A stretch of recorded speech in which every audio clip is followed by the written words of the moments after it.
Good afternoon, Your Excellency. Thank you for making the time. We have here members of the media from the local press, international correspondents, as well as members of the press from across the continent.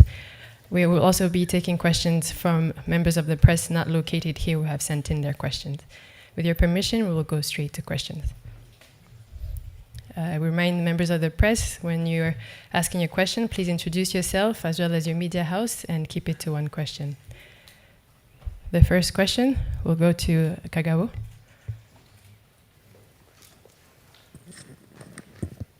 Murakoze nyakubahwa Perezida wa Repubulika, nitwa Jean Pierre Kagabo nkorera RBA. Nyakubahwa Perezida, hirya no hino atari mu Rwanda gusa haravuga ikibazo kizamuka ry'ibiciro byatewe n'ibibazo isi yanyuzemo. Hari ingamba u Rwanda rwagiye rufata, ariko ikibazo nabazaga ni ubuhe buryo bwihariye bugiye gukorwa kugira ngo iki kibazo kidahungabanya iterambere ry'imibereho myiza mwifuriza abaturage. Murakoze nyakubahwa Perezida wa Repubulika. Nk'uko wari umaze no kubivuga, ikibazo aho gituruka cyane cyane ku izamuka ry'ibiciro ku isoko n'ahandi, yaturuka ku bintu bimwe bitandukanye bituruka hanze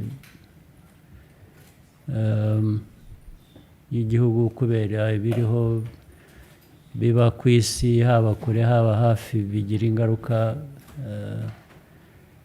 hirya no hino, bitugiraho ingaruka natwe. Ariko ngira ngo umuntu yavuga ko igihugu cyacu ubundi ibijyanye n'ubukungu muri rusange, imibereho ishingiye kuri byo, yasaga naho byari bimaze kumenyera byagendaga neza. Icyo dukora rero ni uguhera uko ibintu byagendaga neza, noneho tugashaka uburyo ibyo bimwe bitari mu maboko yacu twahangana nabyo. Ikipe irebana n'iby'ubukungu muri rusange igihugu cyacu yagiye ishyiraho uburyo, ari ugushyiraho uburyo bw'imfashanyo bishobora gufasha mu kugabanya ibyo biciro, ariko biturutse mu bundi buryo bwakozwe, tuvuge kugira ngo nk'ibiciro bya peteroli uko bimeze ubundi bitewe n'izamuka ry'ibiciro byakabaye bikomeza bizamuka bijya hejuru, ariko icyo gihe leta ifite uburyo yabyize neza, ishyiramo amafaranga kugira ngo cya kinyuranyo uko igiciro cyari kimeze n'uko cyazamutse bitewe n'ibyo bibazo twavugaga, gishobore kutabaho bitewe n'icyo leta yashyize muri sisitemu ubwayo. Urebye rero nka subsidies zigenda zikorwa ziba zigamije kugira ngo byunganire igihugu, byunganire abaturage kuri ibyo byo gutuma ibiciro bitakomeza kuzamuka. N'ubundi buryo rero na Central Bank ubwayo, banki nkuru y'igihugu, nayo ifite uko ikora imibare yayo ku kiguzi cy'amafaranga, niba ariko nabyita, bifite nabyo uko byigwa bigakorwa kugira ngo ibiciro bidakomeza kuzamuka, ndetse bishobora no kongera kumanuka nanone bitwara igihe ntabwo bibaho uyu munsi umunsi umwe gusa uko byakozwe. Ndibwira rero ko ibintu biza gusubira mu buryo ariko bitwara igihe. Thank you, sir. Next question from Zimbabwe.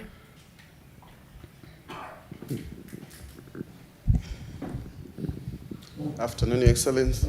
My name is Love Moma Taire. I'm from Zimbabwe, Harare. I'm the group political editor for Zim Papers. First, thank you so much for inviting me to the Umshikrano. It was my first time to be here, and I was quite impressed with what I witnessed there. However, I'm quite disturbed that while most of the African media took the event as a very important event, there was some kind of a downplay from the Western media in how it took the initiative. Can you comment on that, why the Western media continues to downplay homegrown initiatives that are meant to bring citizens together? Thank you. Well, thank you, but that has a history, it has a context, it is something that has not happened overnight, that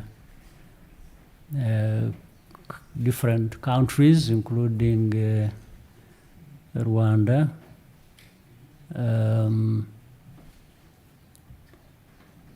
get some narratives are formed about us, not so much even to encourage us to do better, but to depict situations as bad forever and even worse with the time. Sometimes it is deliberate.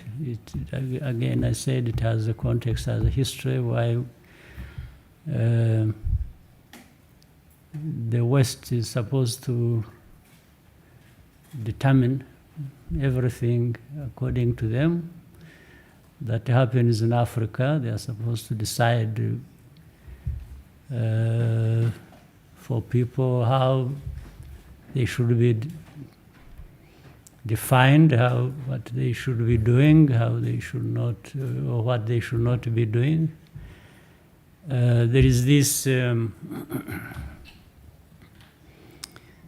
don't know, maybe prejudice. I don't understand the rationale of it. I can only understand why people do it. It's a tool of control. It's a tool of to avoid,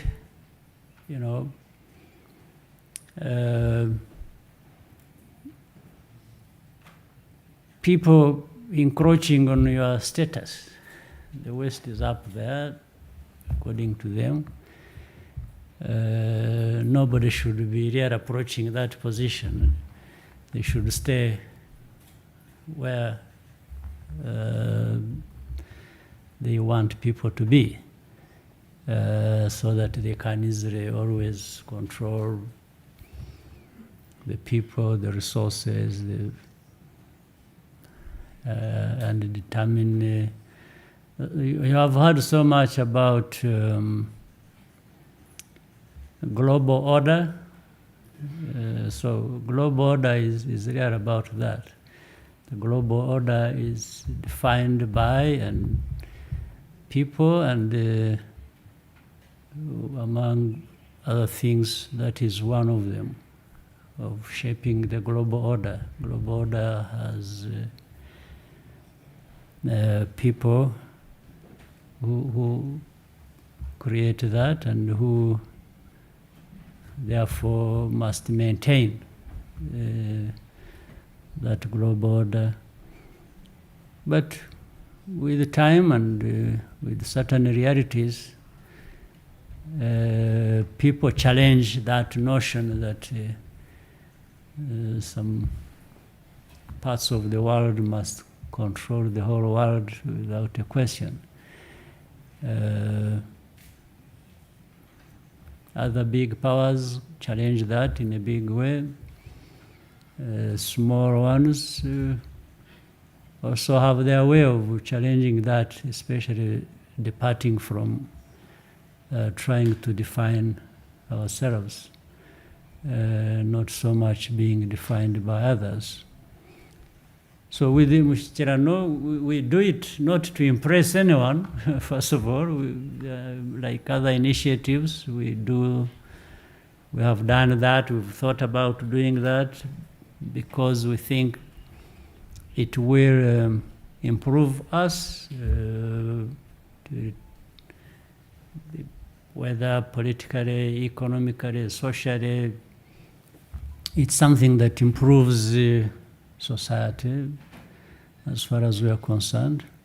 I mean, people having these political innovations and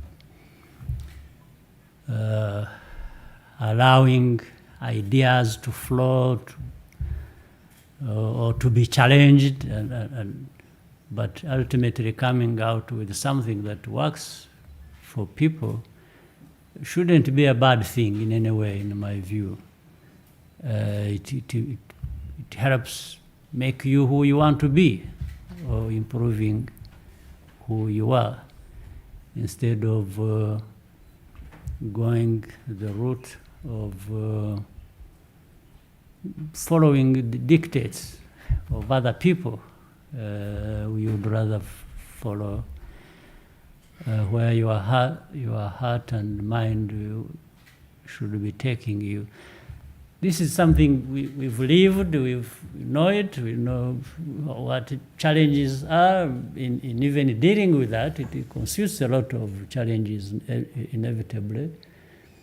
But you stay the course. You stay the course and you do what you think is important, is good for you. And then you keep fighting these battles to put you off course. So that Mushichirano you are talking about, and as you saw, the people there, the young, the old, from different walks of life, people with different backgrounds, I think really constitutes a very significant sample of representation of our society. And why not? Why don't we sit down and talk about what we need to do that can improve us? So that's what we do, irrespective of whoever doesn't like it or likes it. We can live with those even when they don't like it. Thank you, sir. Next question from Congo.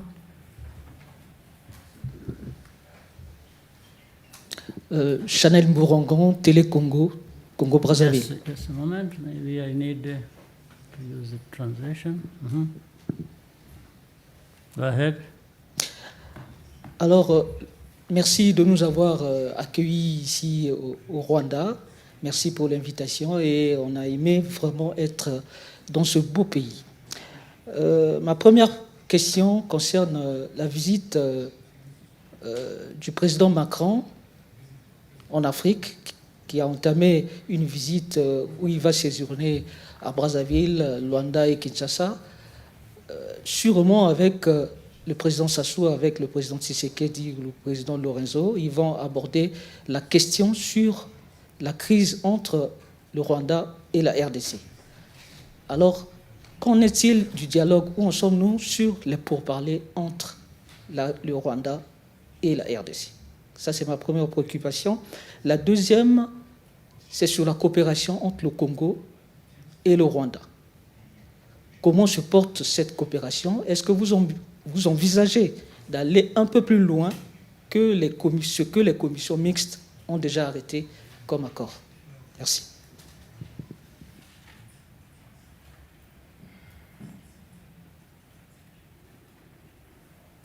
Right.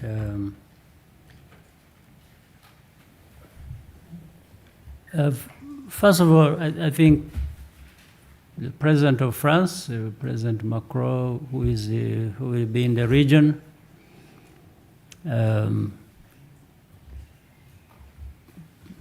is one of a number of countries and people who have been trying to help in resolving this problem. In our region, people talk about Eastern Congo. Eastern Congo is not a country on its own. It's actually Congo.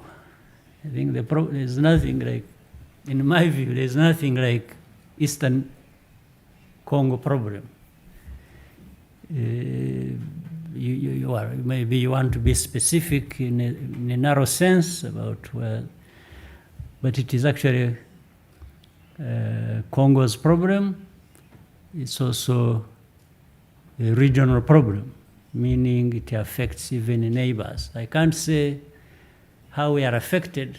Let's say if we are referring to Rwanda, you wouldn't say Northern Rwanda problem, because Northern Rwanda is neighboring with the Eastern Congo, and the spillovers of problems mainly come to the north of our country.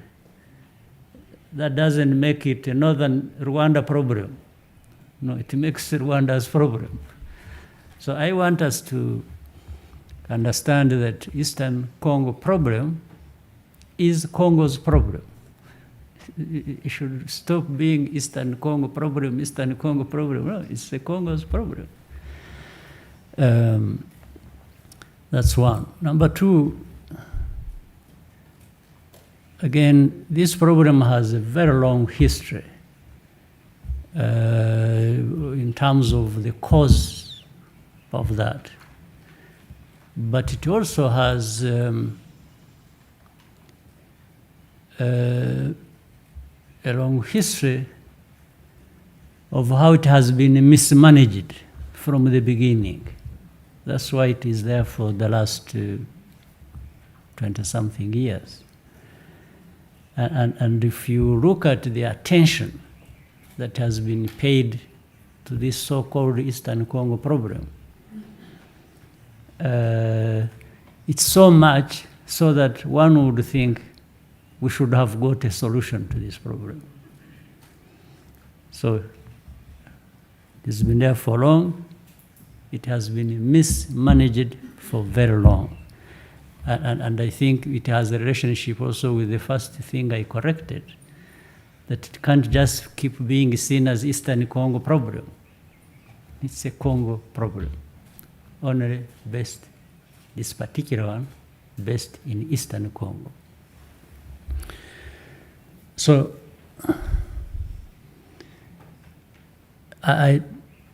your important question, I'm not sure. People have discussed this problem in all kinds of settings. The AU summit, we discussed it. We discussed it in Kenya. We discussed it in Angola. We have discussed it around the General Assembly in New York. We have discussed it almost everywhere, and people, there are other well-wishers there who want to help in this problem. The other day we were supposed to go and meet in Qatar over the same problem. That didn't happen, but maybe it is going to happen in the near future. So everywhere we are talking about this problem. So the importance of your question therefore lies in this fact that how can any problem, but particularly this one, continue to be discussed, just discussed, and keep people taking. We have communiques, we have all kinds of statements, but that's why it has stayed for all these years. Then on top of that, we remember the background. We have under global peacekeeping, we have had thousands, tens of thousands of troops called peacekeepers in Congo for this time. They are supposed to keep something, to resolve something, keep peace, resolve the underlying issues for the lack of peace. Again, we are there for these years of meaning decades. Still we see no problem, no solution. So surely if anyone stepped back a little bit and wanted to make sense of what is happening,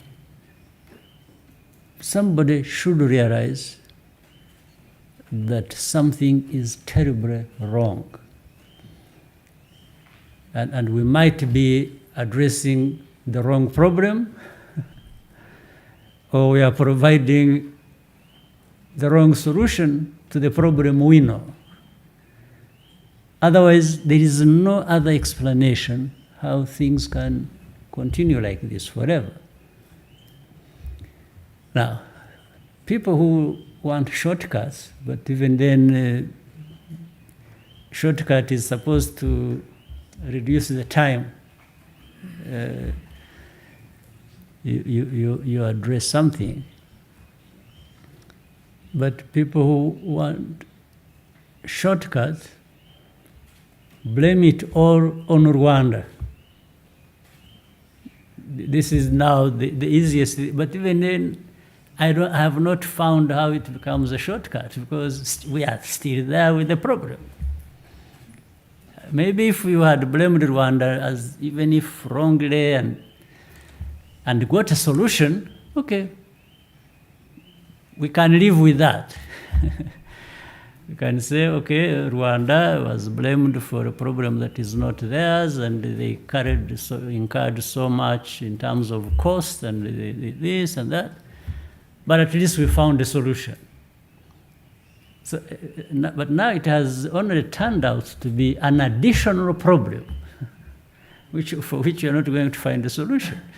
As if the first problem is not bad enough, we add another problem, which is blaming it all on the wrong party altogether. So, is it just a matter of meetings that even if it were for that, we have not had a few meetings? Is it we've run short of people to blame? I don't think that is even giving us a solution. So I think people need to come back to our senses and see how, because I try to summarize what I think is the origin or why we keep going back and forth and not finding. I should say it originates with the history between our two countries, Rwanda and DRC. We shared the colonial history because we were all governed by Belgians at that time, DRC, Rwanda, and Burundi. Then whatever happened, in fact, we find, like it has happened in many other countries. I've been raising this question, if there is any country in Africa that does not have people on one side of the border similar or related to people on the other side of the border of the country that are neighboring each other. I don't think there is any.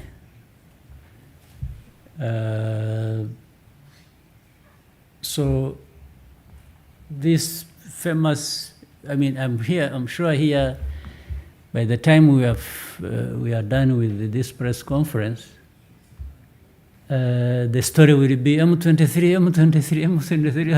has become something like a scarecrow. It's supposed to dramatize the story or,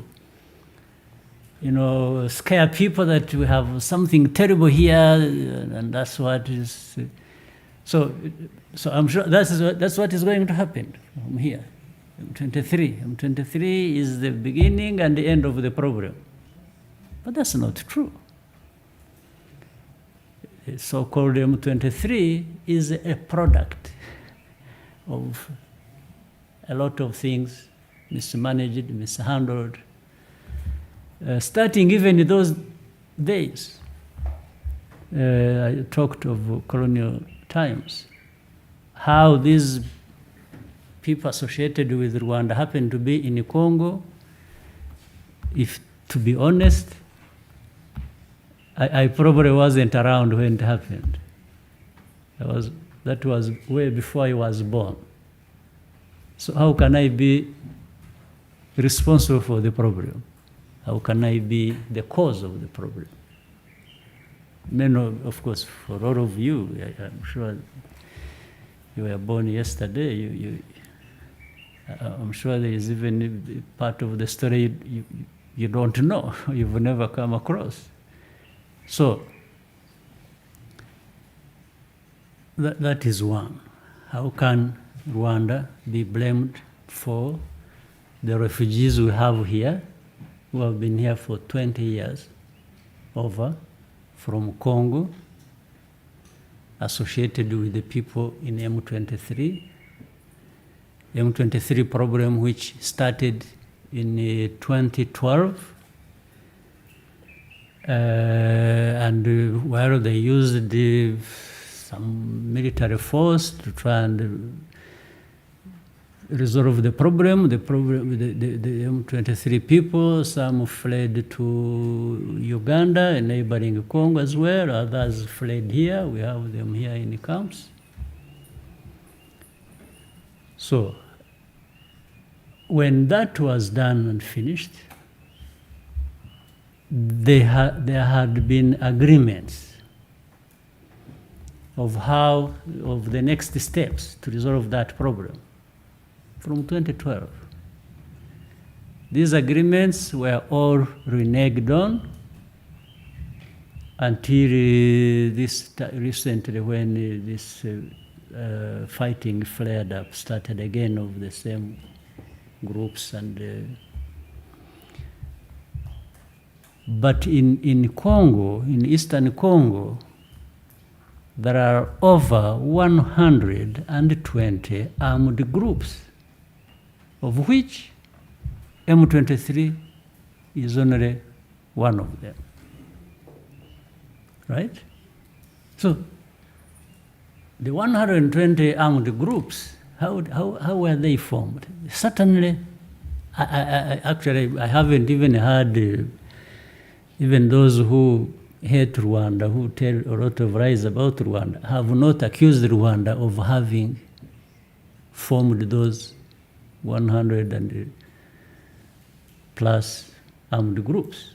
So at least even those who would wish us everything negative have not accused us of that. They're only accusing us of association with M23.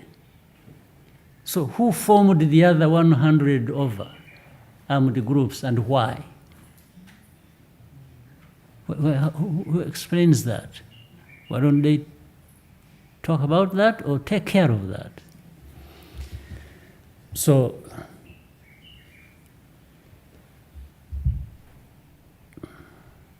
I would suggest to people that They simply need to look at what needs to be looked at. The root causes of what we are having to deal with. The root causes are clear. I've told you in that history. Even agreements were reached of how to resolve that from 2012.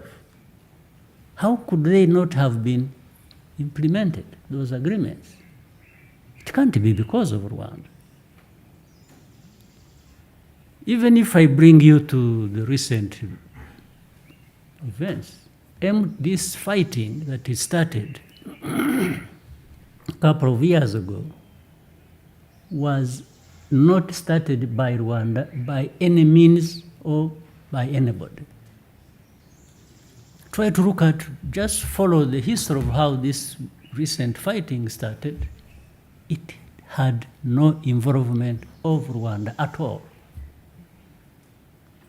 Only that maybe the ones who started it or who wanted it to be there designed it in such a way that they would then blame it on Rwanda.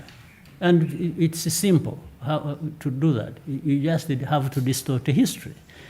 Because they are saying, no, these are people from Rwanda. These are Rwandans, meaning the M23 and the people we have here as refugees who have been here for over 20 years are all called Rwandans. So they are from Rwanda. So it's like they are sending them back to where they came from the beginning. This is really the story. The story is all of these Rwandans in Congo, it doesn't matter how they went there, they should go back to Rwanda. But what is even more interesting is that while you are sending away these Rwandans and saying they should go to Rwanda, back to Rwanda, it doesn't matter how they got here, these same people are retaining other Rwandans who are FDLR. You have heard of that? So FDLR is actually welcome in the Eastern Congo. But the rest should go back to Rwanda. So that again tells the story. But the way they retain FDLR, the reason they do that, is because they think they can build around it for so long. They have been trying to do that. A force that would come and destabilize Rwanda, and I think the president of Congo at one point, it must have escaped from his thoughts. Remember when he said he's going to bring regime change in Rwanda. Of course, I didn't take that seriously. I thought it was a joke. He must have been joking, and he's allowed to make those jokes. It's okay. But it's also something that may be in the minds of some people, they wish for that. But that's a different subject. So, what is simple? Why don't we even look at those old agreements? There are many, by the way, whether they were reached by the former government under President Kabila and others that were reached by the current administration about how to resolve this matter with these same people they are having a problem with. Even if we just started with that alone. And that could be helpful. So the root cause, if there are people here. First of all, if there are people they think are not Rwanda, are not Congolese, they are pretending, okay, those we can identify and put them aside. But how about those they will identify as actual Congolese? What is the reason for not accepting them as they should accept other Congolese? So the whole story now turns into, oh, this is an invasion from Rwanda, they want a piece of Congo. No, but before you come to that, maybe you need to answer these questions I was raising. Of course, we are very conscious of the fact that Rwanda geographically is really small. That's a fact. How it came to that, I'm not even going to talk about it. That Rwanda was dismembered and cut to pieces and left people. I'm not talking about that. I don't need to talk about that. It's not in my mind. But we are where we are. We've been where we are for so long. It's not today that we are thinking of encroaching on somebody else's territory to increase our size and so on. I mean, unless somebody really is just insulting us and thinks we are that foolish in this day and age to be investing in things that are so costly to us that we would be looking for that. I don't think so. This is just diversionary. What is clear is, let's go to the real problem. Let's go to why is this fighting? How did it start? Who started it? Why? Who are these people who are fighting? What do they want? Whether it is M23 or the other groups I told you that are up to or over 120 groups, armed groups. So the mismanagement, the bad governance, cannot just be explained away. You need, and also the rights of people. The rights of people need to be given to them. Always, it's whether it is Eastern Congo or here or anywhere, the moment you think or you have a policy of denying people their rights and persecuting them, you know that when people have nothing to lose, they will fight you. You can blame the ones who you imagine is helping them, you can do whatever you want, but I think history has shown us many things that when you tamper with people's rights for so long and think you are so powerful or have right to do that, the moment it turns on you, it might be too late for you. And then the other stories, you can see they are really looking for all kinds of excuses to run away from the real problem or root causes of that problem. Then the next time it is about minerals.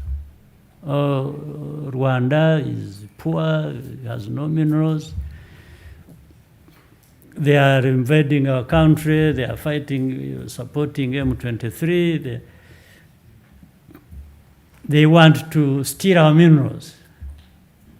Well, those minerals have been there for so long. I only wonder why they don't even benefit the Congolese, actually. Why? How about the Congolese who are not in Eastern Congo but are so far away from there? Do they really benefit from these minerals? So now you have somebody to accuse for invading your country looking for minerals. Do you know that we have some minerals here? They may be fewer than you find in Congo, but we have some minerals. In fact, the coltan which they talk about, we have a lot of coltan, and it is of a much higher quality than you would find coltan anywhere, including Congo. try and do some research about it, people will tell you the story. It goes up to about 40, even up to 60%, where in Congo it's about 20, 30% for the content of coltan. Investigate, you know the truth. So then gold, we have gold, you know, in the old days when we were fighting war here,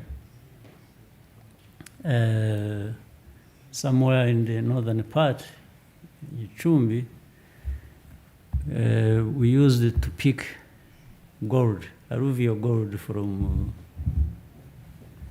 there's a place, is it Kivuye or something? We used, Miove. It is Miove. We used to pick gold. People would be in ambush waiting for the enemy, and they find gold, and they and it's I'm not dramatizing anything. So we actually have gold, which is even on the surface in the Miove. Sorry. So I mean, these are all just useless stories to divert people away from the real problem. Then you can turn around and ask MONUSC that has been there for forever. Actually, some of you have been born after it was deployed there, I'm sure, in this group. Yeah, it's true. So they've been there. So what have they been doing, by the way? Why didn't they solve this problem? Why? Only to wait, to turn around and blame it all on Rwanda and say Rwanda has done this. But for a fact, we have said this. This FDLR problem that is in Congo, which everybody has played down and said this and all this, yet there are things to show that they are there. They've been armed, rearmed, and given everything, have had an effect. In 2019, November, a group of FDLR crossed our border in a place called Kinigi, killed people until our military had to intervene and get rid of them. These were FDLR, and they had arms from government or by some groups working on behalf of government. In 2019, again, you can ask, in November, this happened. After that, in the recent days, when this fighting was beginning to take shape between M23 and the government and these other armed groups,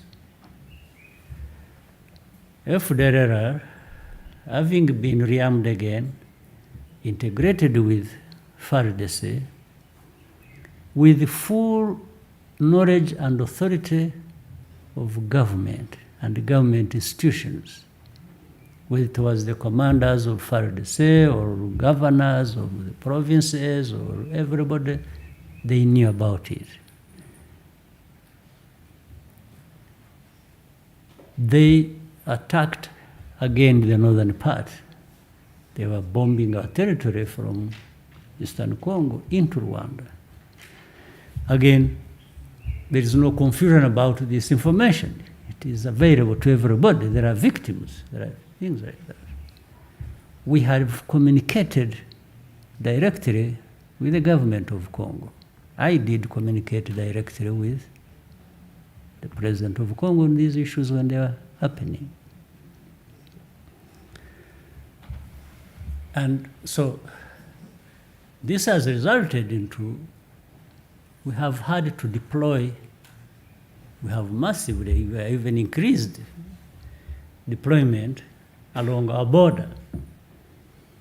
And what we are supposed to do and will do, whenever it will be necessary, is to make sure nobody crosses again our border to attack our people or uses any territory near us to share Rwanda again without consequences. So this is not a secret. We have said it publicly. So when you turn that into a problem, oh, you know, Rwanda is helping M23, they are in Congo, they are, okay, but you must answer another question. Why would they be doing that? Why would Rwanda be doing that? Why would Rwanda want to go into Congo? Why would Rwanda support M23? Why? If you get those answers, you should also ask yourself, what is FDLR doing in Congo, armed and working with government of Congo? Why? Why are they there? What are they to do? The third issue is, what should Rwanda do? Have FDLR armed once in a while, crossing the border, killing our people, and we should just keep quiet? This is another question that must be answered. The other question is, what has been the presence of MONUSCO and other groups that have gone into Congo to help Congo to pacify this region? What have they been doing all these years? What have they been doing? Associated with FDLR? Or maybe part of the rearming FDLR?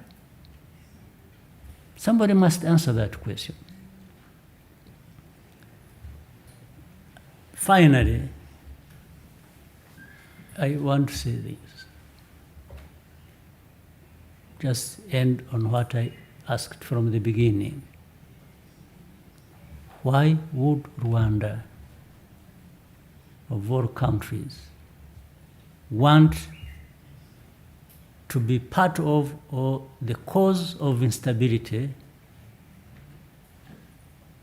in the neighborhood? Why? What would we gain from that? What can anyone gain from having stability next door?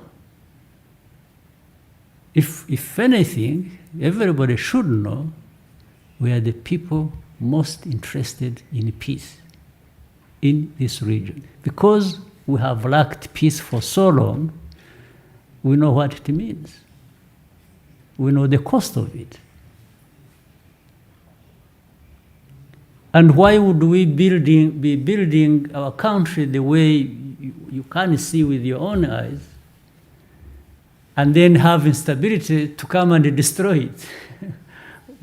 What kind of people would Rwandans be? So these are, but I think this is a simple matter to resolve honestly. If we only address the root causes and stop just talking. The root cause is simple. Even work with the neighbors, because the neighbors have wanted to help or to work with Congo to resolve these matters that affect them, but also that affect us. But Congo has been hesitant. They don't want this matter resolved. Otherwise, if they had wanted that to be resolved, then they would have welcomed the people who want to work with them to resolve this matter. But they only welcome those who are not actually helping them to resolve the matter. They welcome MONUSCO, but yes, MONUSCO does not help to resolve the matter. So the ones who would have helped, because they also have vested interests, meaning neighbors, they are not welcome to do that. They only turned into enemies. And then there is a lot of politics being played. They always say, oh, the country has been invaded. Invaded Congo. People invade Congo for what? To do what? But Congo is harboring, is home to groups that are armed, that even some of them being armed by Congo to destabilize neighbors. And the case, our own case, is a good example. And then the rest, the media, the human rights, the humanitarian, the UN groups, the different countries, they're just making a noise, oh, M23, M23, for a problem that has those dimensions I've been explaining to you. People are just making a joke of everything and of lives of people, millions of lives of people. So why are these refugees we are having in Rwanda there for over 20 years? Why don't they find a home? The first threat against their lives is their own government, is their own neighbors or people who they are supposed to be living side by side. So I've taken long because to explain your point, I thought to. Because people treat this matter as something they just want, they hope one day they can wish away, or they can use it to wish away other facts and factors around this problem. No, you cannot solve a problem by just wanting to wish it away. That's what has happened, and that's why we are with it for over 2 decades. It's as simple as that. So can we, people, human beings, whether the actors really in the field or those who want to help, and then all of you, the media, can you even find a way you can be helpful also? Instead of just singing some nonsense. All right? I hope, sorry for giving you more than you asked for, but... Thank you, sir. There's a second question, sir, that he would like you to answer about the relationship between the Republic of Congo and Rwanda. Sorry? The second question here asked about the bilateral relationship between the Republic of Congo and Rwanda. It has been affected by this. Inevitably, it can't be good when we are having this... Sorry, the Republic of... Huh? The Republic of Congo. Which Congo? A relationship. Why does the relationship come into this? Anyway, we have a very good relationship with with the Congo. When you talked about Congo, I thought it is the usual thing that... but for the Congo, the Republic of Congo, we have a very good relationship. There are no issues. We've been having bilateral agreements, we have MOUs, some of things, the memorandums of understanding, some of the things are being implemented already. Everything is good.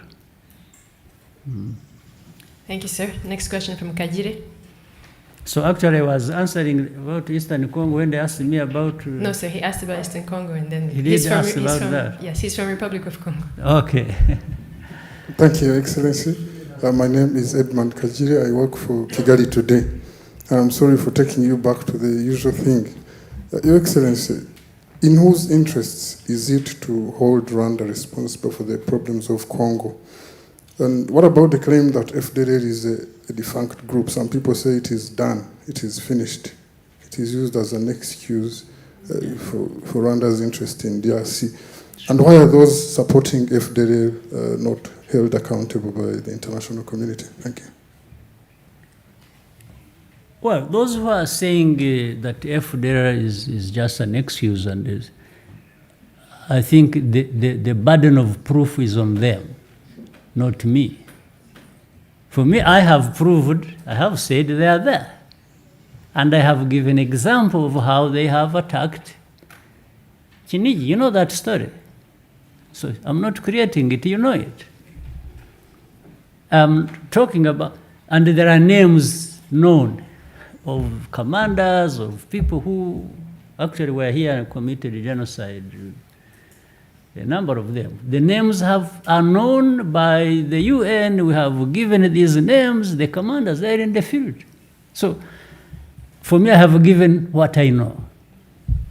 Those who are saying that's not true, it's up to them to now give the proof. For me, I have given the proof of what I'm saying. Those should give their own proof of what they are saying. I cannot be put to task to give proof of what they are saying. That is not true. So it doesn't make sense. Why? Again, they would be, for failure to resolve their problems, the excuse is somebody else. It's common. You can blame somebody else for your problems when you are even the cause or should be addressing them yourself. Then you want to attribute the cause of the problem to somebody else. You are running away from your own problems. I can't, again, be responsible for that. They are human beings. We are in different ways. Some of them are like that. And then who? I mean, you see it. It's always in the papers. People. And why FDLR would be preserved. And because, for example, they say they blame Rwanda for helping M23, according to them. If anyone wanted to be fair, having associated me with M23, it doesn't matter whether how wrong you are or how right you are. Keeping quiet about those who are helping FDLR and arming them and causing the damage and even killing. By the way, we are, in these last weeks and months, this fighting has been going there. You are aware, almost every day we are having refugees crossing the border, running away from Congo because they are being persecuted, they are being uprooted from their homes. We have them, adding to the 70,000 plus others who have had here for over 20 years. So the facts are there to see, to explain what we are debating, but somebody decides not to see that. So FDLR, some people pretend, like you said, either it is not there, or if it is there, let's. I think some people are interested in perpetuating that problem. It has a long history, again, as I said. Some people have a problem, one, accepting their own responsibility in this tragic history Rwanda has gone through, or the region has gone through. So the victims are the perpetrators. It's a simple way of running away from the problem. The victims, you blame the victims. Then the perpetrators will be free.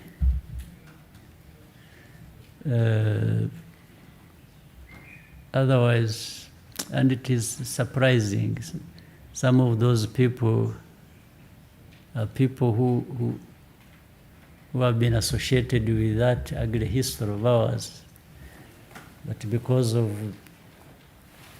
who they are, because they think, if you have power and you misuse it, and think because you are a power, then you can use it any way you want to your advantage. That is a problem. I think that this is happening here. The very people who know the history very well and have even been a part of it are the ones perpetuating that kind of story and using the means they have, the media, the international organizations, So it's really running away from a problem they've been a part of, and then blaming the victim, turning things around. And didn't you see in some way, you see the story at the UN, when people are talking about the history of Rwanda and what happened and so on, and actually the whole UN rallied around that because they understood it, they know it, it's a fact. Some people found it difficult to identify, to say who were the victims in the tragic history of Rwanda. They can't correct themselves to say it by name or by word. Why do you think that? Where do you think that? You think these one or two individuals among hundreds sitting representing countries of the globe in the UN are the ones who were right and the rest were wrong? I mean, it explains itself. If somebody can't just, and somebody has been so closely associated with this problem, but can't find the courage to even say, no, sure, this. And he said, no, these are not the ones who were targeted. Everybody was targeted. That's true. Everybody was targeted, in one form or another, but we are talking about a specific thing. And if you have a problem with that, then it tells the story of what you are to many problems in this world. Thank you, sir. We'll take one question from Malcolm Webb in Nairobi, working for Al Jazeera, before we go on break and come back for more questions. You should, before we go, you should ask this lady. Allez-y, madame.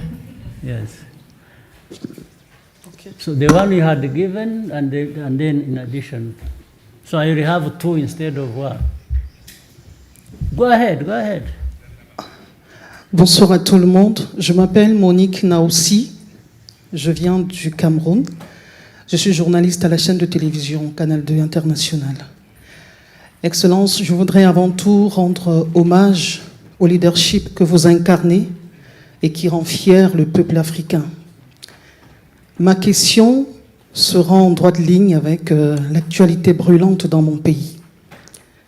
Il y a quelques jours, une commission mémorielle a été mise sur pied pour éclairer le rôle qu'a joué la France dans les assassinats des nationalistes camerounais et la guerre pré-indépendance. Le débat qui a cours en ce moment dans mon pays porte sur le choix qu'a fait le président français sur celui qui doit conduire les travaux. Excellence, j'aimerais que vous partagiez avec les 30 millions de Camerounais votre expérience sur le même sujet. Je parle davantage de la période post-génocide. Le process de la commission mémorielle. Comment vous avez procédé? Quel est le profil des acteurs qui ont été déployés pour éclairer l'histoire, davantage le rôle de la France dans cette histoire innommable, inqualifiable qu'a connu votre cher pays, et l'état actuel des relations entre le Rwanda et la France. Ça, c'est la première question. La deuxième question porte sur le leadership des présidents africains pour tirer leur peuple du sous-développement. Quel doit être, selon vous, leur mindset? Je vous ai écouté lors du dialogue national au Moshikirano. Vous demandiez de travailler davantage pour être davantage traités comme des humains. Quel devrait être le profil, le comportement, le mindset des dirigeants africains pour que l'Afrique ne soit plus où elle est et que les dirigeants africains puissent discuter d'égal à égal en toute respectabilité avec les autres leaders du monde. Je vous remercie.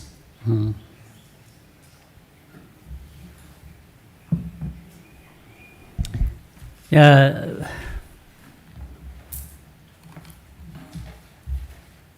First of all, it's important that people, any people, anywhere, faced with a problem, need to, before they go anywhere, to blame anybody else who might be responsible for, they first need to be convince themselves that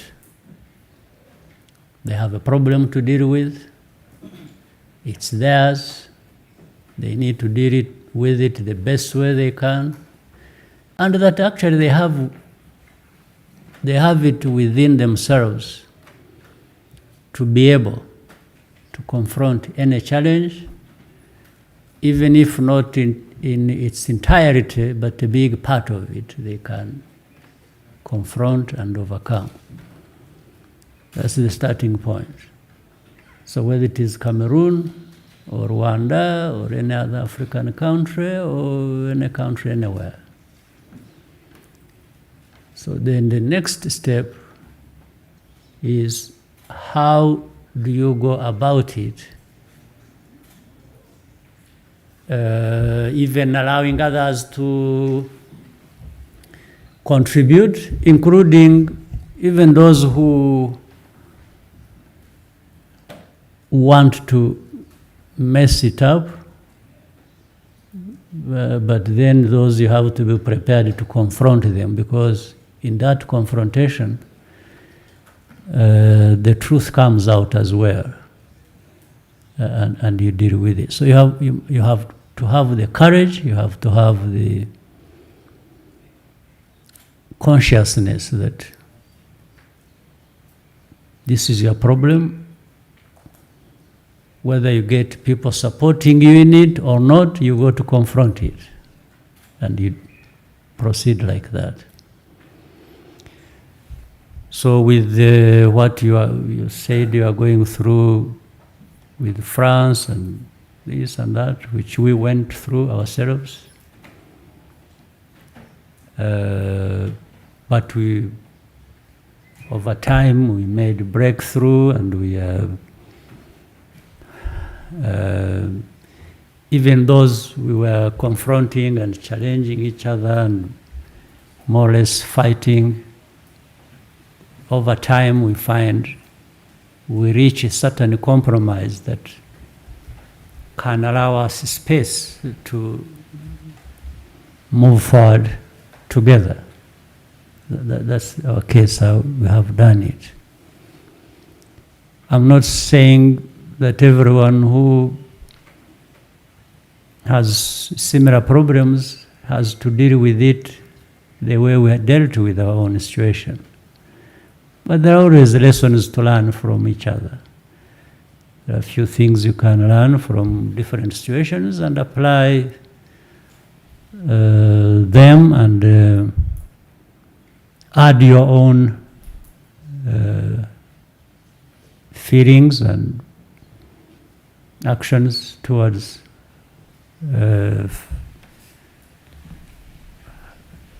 moving forward. So for the 30 million Cameroonians, there has to be a way of soul searching from within, confront realities as they are. Don't shy away from that. Some of it is costly. Even when you are right, when you stand up and speak at the top of your voice and you are really saying the right things, sometimes it comes with a cost.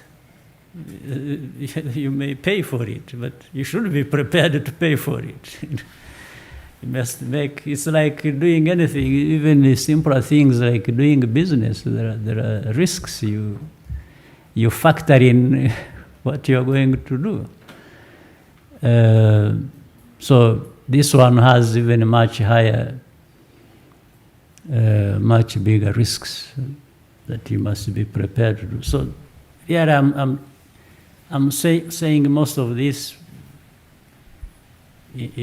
theoretically, but that's what leads to the practice as well. You must understand that from the theoretical standpoint, and then you make choice how you proceed with your journey. So I can't say much about that. We have had our own situation. We can tell people, anyone who wants our situation, how we have overcome it, what we confronted, challenges, people, countries, even powerful countries. We have not always said yes to everything they demand about us.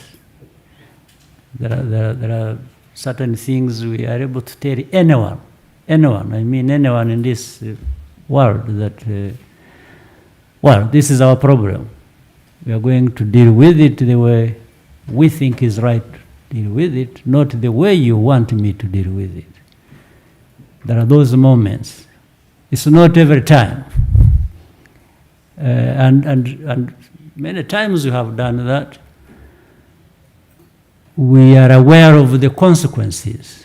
We are aware of the risks. But because of our belief in what is right that we must do for ourselves, we are able to confront what comes with the likely consequences or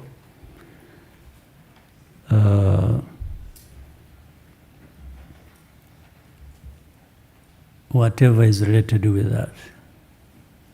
So maybe you, in your country or any other country, it's no different from what you've gone through. You've got to organize, you've got to think properly, you've got to stay the course, you know, tactically or strategically is when you go back and forth, but you stay the course with the thinking of what you want to do. So with the leaders, again, it's the same story. The leaders on our continent. The profile of the actors of... Yeah.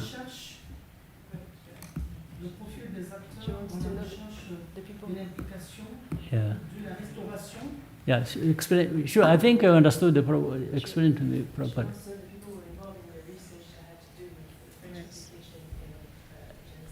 Yeah. Okay. By the way, it was multifaceted. Some were the ones who selected, others were selected by. There are two reports, in actual fact, to do with our situation with France. There are French scholars and others like that who we did not select ourselves. They were mainly selected by France. But had they selected somebody of a profile that we know wasn't going to be useful, we could have easily objected. We could have told France, we said, no, if you are looking to have something of meaning that will have good results, you can't put this person. And therefore, from the beginning, we tell them, no, it will be meaningless. We won't go along. You can go write whatever you want. That will be yours, and it has no consequence to us or to our relationship. But because they also selected people who we thought, according to their profile and what we knew about them, there was no problem, we went along. But we had also established our own process. We chose some international, some renowned people. They were not necessarily Rwandans, but a group that was working with some Rwandans. In fact, it is a renowned American law firm or law meaning the law entities that we agreed they would represent us.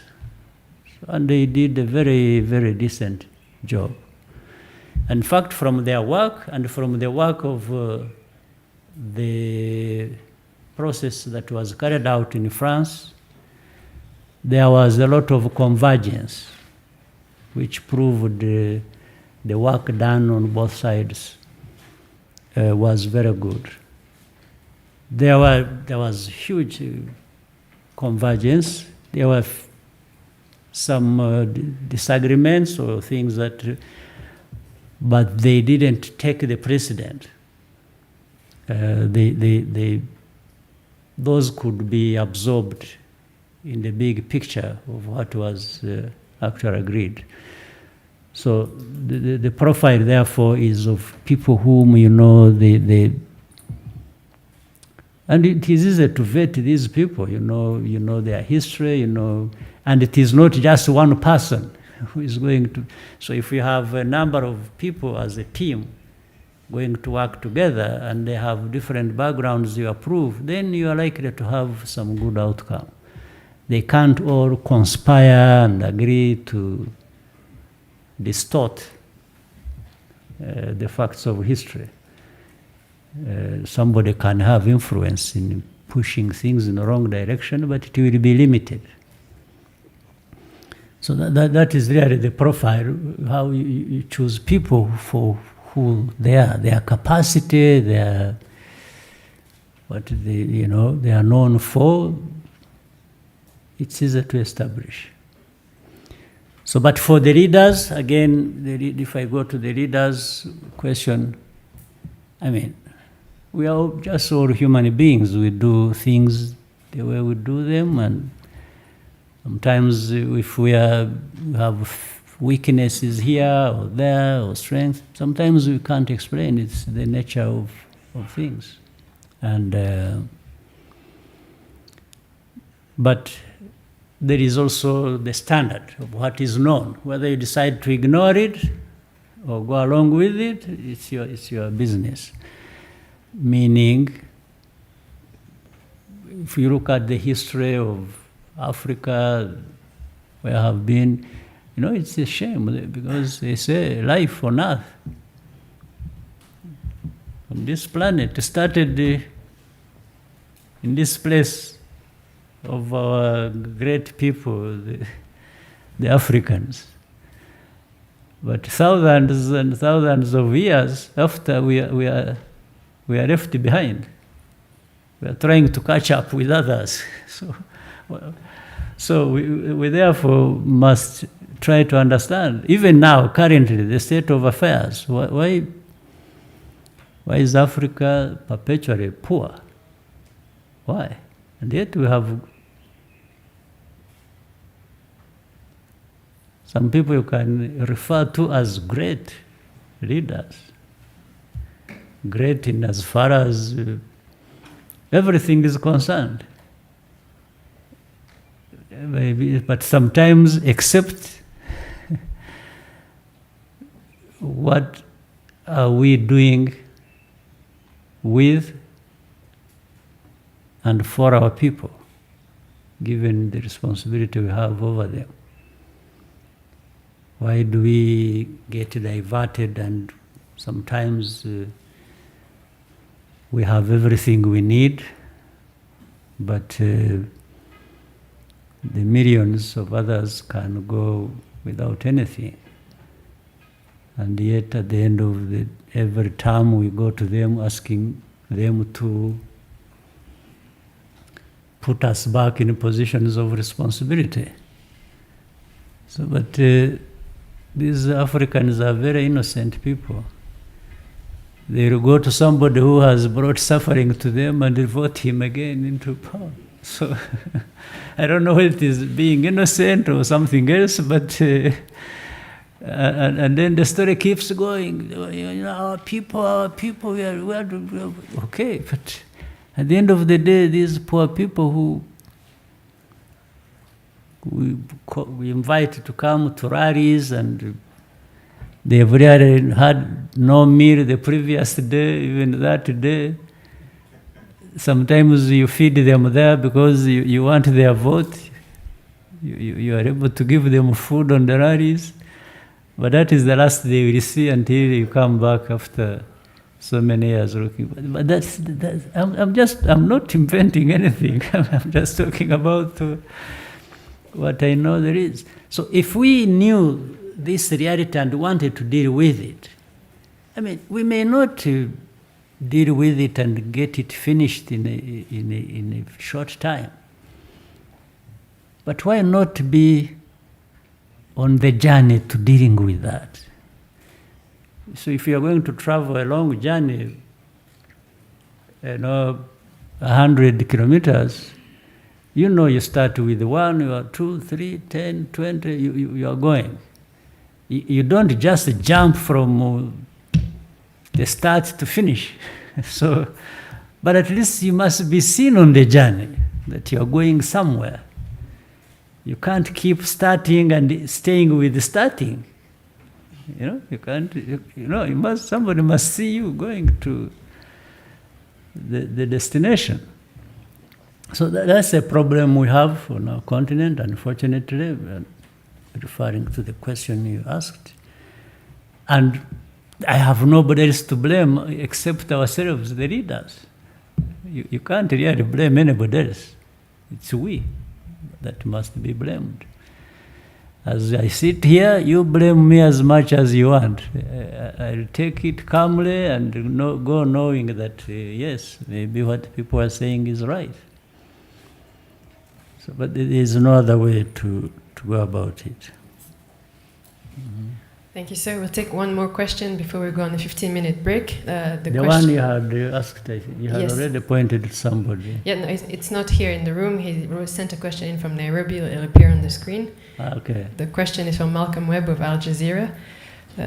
He's asking, protesters in DR Congo are demonstrating this week against the visit of French President Emmanuel Macron, who they blame for supporting Rwanda and thus enabling Rwandan meddling in Congo through M23. What is your response to the protesters? And does Macron's visit to DR Congo threaten Rwanda's interest or your special relationship with President Macron?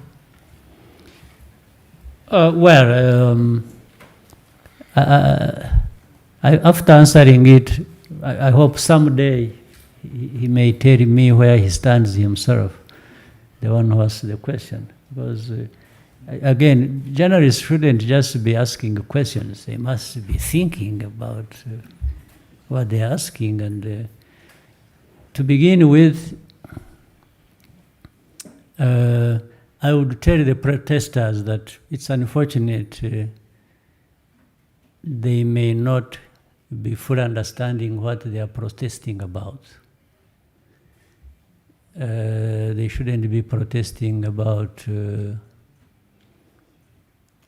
visit, because the visit is not the problem. It's not the cause of the problem. So why would you? And then meddling, Rwandan meddling in the Congo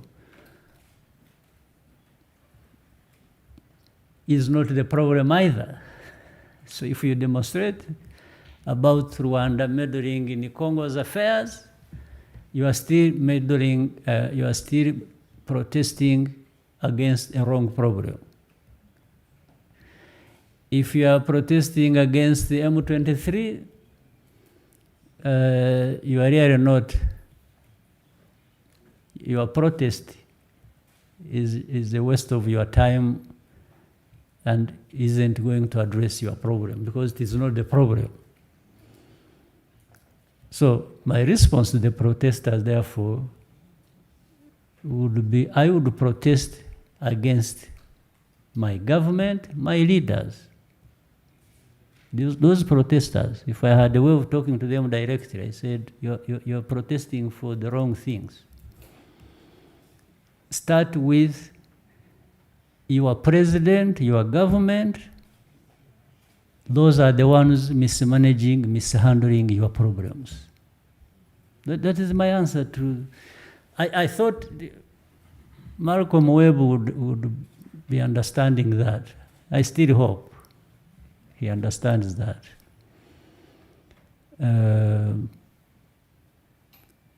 On the Macron's visit to DR Congo, I know I see no threat or any problem at all. I think maybe he's doing it because he wants to be helpful by way of advice, by way of supporting, by way supporting the peace that is needed in our region. In Congo, I'm sure France or President Macron has something to offer in that regard. So if he is doing that, why would I feel any discomfort at all? So, two things. One, the protesters, the very good people of Congo protesting, their protest is extremely and very well misguided. They need to take it somewhere else or to be doing something else that they should be doing. We'll take the next set of questions. Take a question from NTV. Good afternoon, Your Excellency. Raymond Mujuni from the National Media Group. We had a beautiful chance today to visit Norsken, which prides itself as Africa's biggest tech hub. And the young people there are making some amazing wealth and solutions for Africa. And besides the internet issue, which you addressed at Umushichirano, the young people there also say a lot of the wealth that they create gets repatriated back into Western capitals through capital flight. And from a leadership perspective, how would you advise that African leaders and African economies sort of keep the wealth that is created by their people to benefit their people?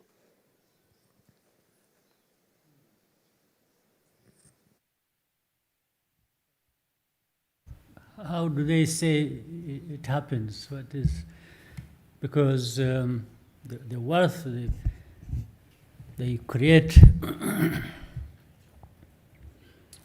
in Rwanda, in Africa, indeed should be, I agree with the assertion that should. It's actually not just meant for one destination. It can be repatriated, can go out of the country, or it should stay here. I mean, that is how the freedom of these innovations and commerce and business, entrepreneurs and entrepreneurship, that's how they should work. It's free. But then, of course, what makes it strange is that it takes only one destination to go out. It means there's something lacking in our countries for retention. And that speaks to our private sector and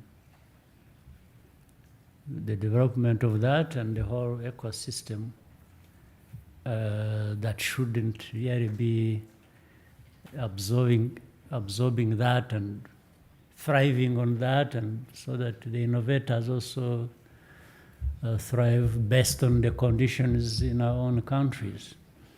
That's very true. Therefore, the task for us as leaders, and like we said earlier, our minds should also be here, should allow developments here to accommodate all such inputs, so that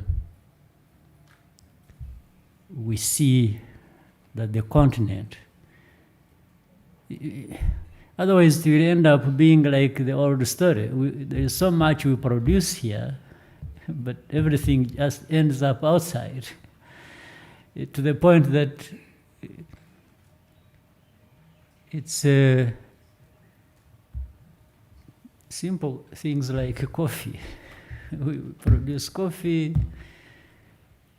maybe even add value to some extent, those who have tried, and then it goes, more value is added outside, and then it comes back, we drink that coffee. So why shouldn't we be processing everything here? And then we are consumers of coffee, but we don't stop anybody exporting it to those who need it elsewhere. Using that simple example, really it speaks volumes in terms of how we don't grow out of this mentality, and we keep talking so much about what we can do, develop, produce here, but we always end up doing it halfway, and it goes so far away, benefits more other people, and comes back for us to end up paying more for what is originating from us.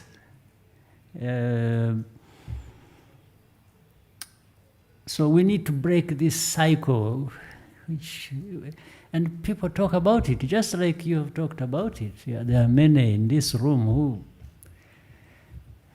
know what needs to be done. And more importantly, the leaders know what needs to be done. And but it keeps happening. And we keep saying what needs to be done, we keep complaining about it, and what links the two is missing. So there's something, I don't know what I can say about it other than joining you and complaining about this happening on our watch. But of course, since Noshken is here, and that means we are part of that mess. But we have one opportunity to have these young people, young innovators, and producing these good ideas and doing something. At least Rwanda, we must play our part, making sure.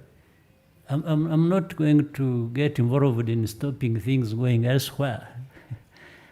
But why should they all go elsewhere just because I have failed to have even 1% of that? It speaks to my weakness, and we need to address that absolutely. But it's a much wider issue within our system. It's a structural problem that we need to address, and maybe it's a good reminder that we need to address that. Next question from Berna.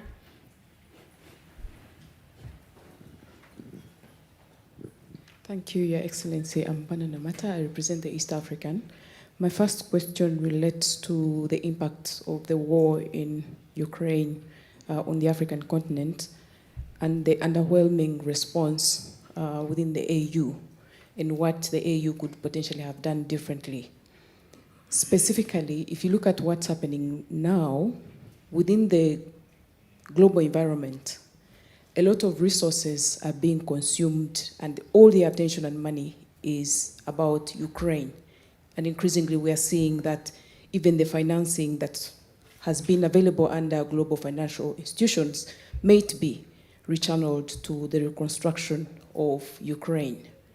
Against that background, we look at the AU and wonder its capacity to respond to already what we are seeing on the continent as a result of this war. One, food insecurity, inflation, and then of course, on the other side, debt. Within the context of the AU, you have led reforms before. Could you speak to that challenge? Because it appears the reforms have stalled since then. My second question relates to Rwanda's upcoming presidential elections next year. The first one was already like 4 questions, I think. Your Excellency, It's just the 5th, I think. Okay, go ahead. just one final one, relating to the presidential elections upcoming next year. Against this challenging global environment and the region, have you prepared someone to take over these challenges next year? Thank you, Your Excellency. Why not prepare myself as well?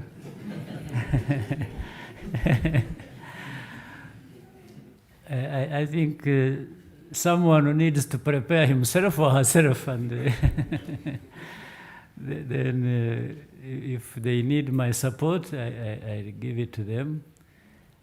But it's not a big challenge for me. With time,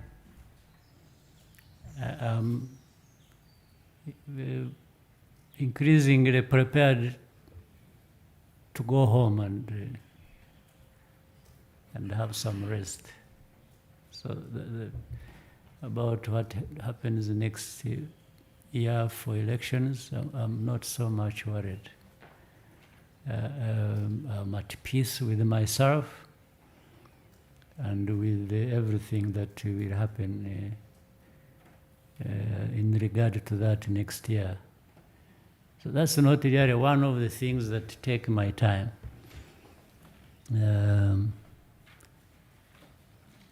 Right now I'm concerned and keep paying attention to what happens in Congo. Even before I think about Ukraine, I'm starting here, around in the neighborhood. In fact, what affects me from Congo is as much as probably what is affecting us from what is happening far away between the warring sides around Ukraine. But to your first point, the Ukraine situation certainly has turned things more or less upside down. There are so many things going wrong. As of the beginning, the problems there, worse even now, as we speak. Things seem to... And what is happening has a lot of dimensions. It has changed things. It's almost like having a Ukraine problem following or combined with COVID. It has changed the lives of people in the world as we know it, and also the politics, the economy, and many things. To be honest, Africa or the African Union need to think about this very seriously and need to have, as a continent, a strategy and how to deal with many things originating from that situation. But unfortunately, two things will affect us inevitably. One is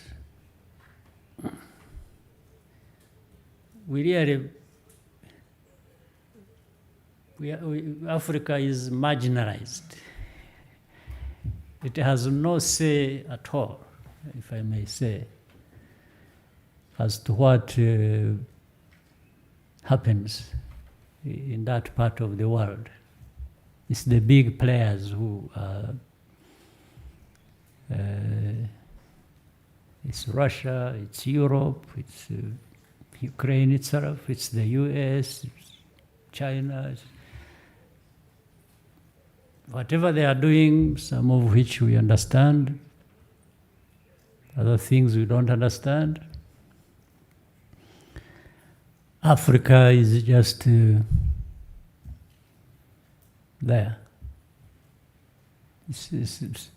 I don't know how we can reform that.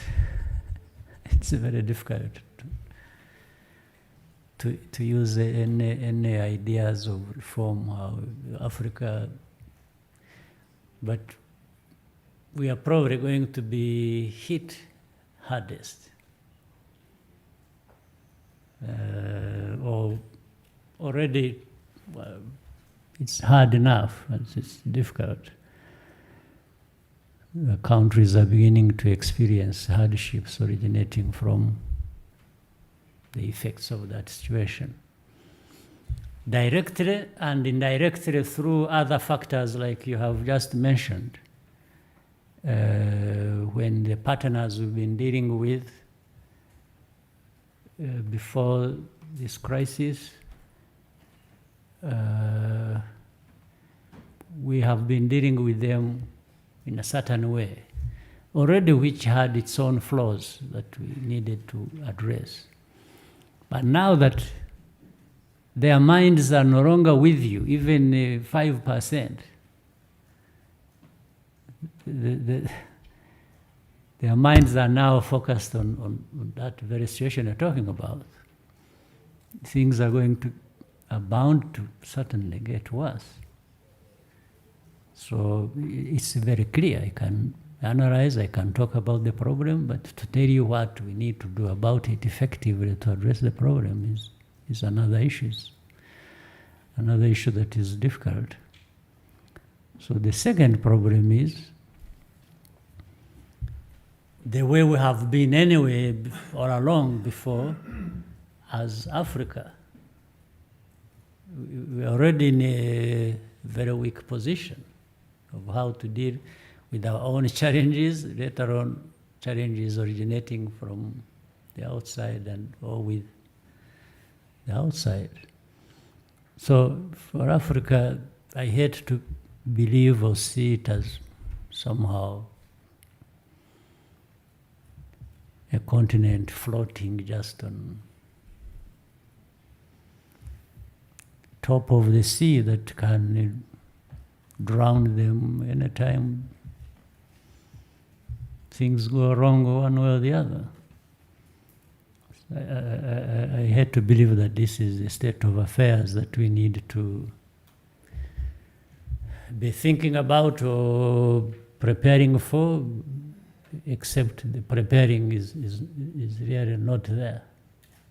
But at least psychologically we can keep talking about it and preparing. So, as one of the leaders on our continent and the one you said was responsible for reforms, I'm not sure my skills are up to the task to reform the continent facing that challenge, or at least in such a short time. That might be the task of somebody who comes next year. We started by saying, what am I doing about it? So maybe I'd have to support somebody who can do better than me on this in terms of reforming Africa and confronting these challenges.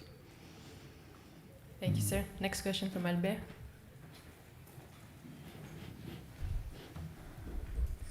Thank you, Mr. President. Almost on the same topic on Africa.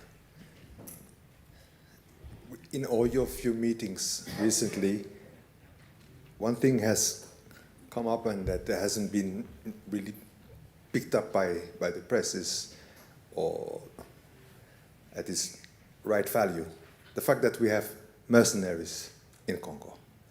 That's the thing, and yet AU is clear on that.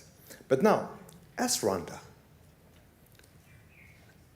the country with the size that we know, everybody knows the limited means that a country like that has.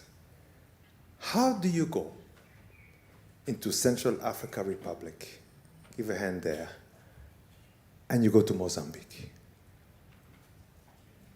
Maybe if you can share that part. What is the interest? What is and yeah. Sure. I actually could have been in Congo doing this or similar things if the Congolese had wanted. What you're doing in Central Africa? Absolutely, because even more interest in that because it affects me directly. But we even tried, but the Congolese didn't want. So this is what, again, makes some of the statements or assertions by some people hard to understand. It's as if they see Rwanda as a source of or being a problem to the Congo. Far from that. We have sought to work with the Congo for a long time so that we eliminate these problems. They just refused. So,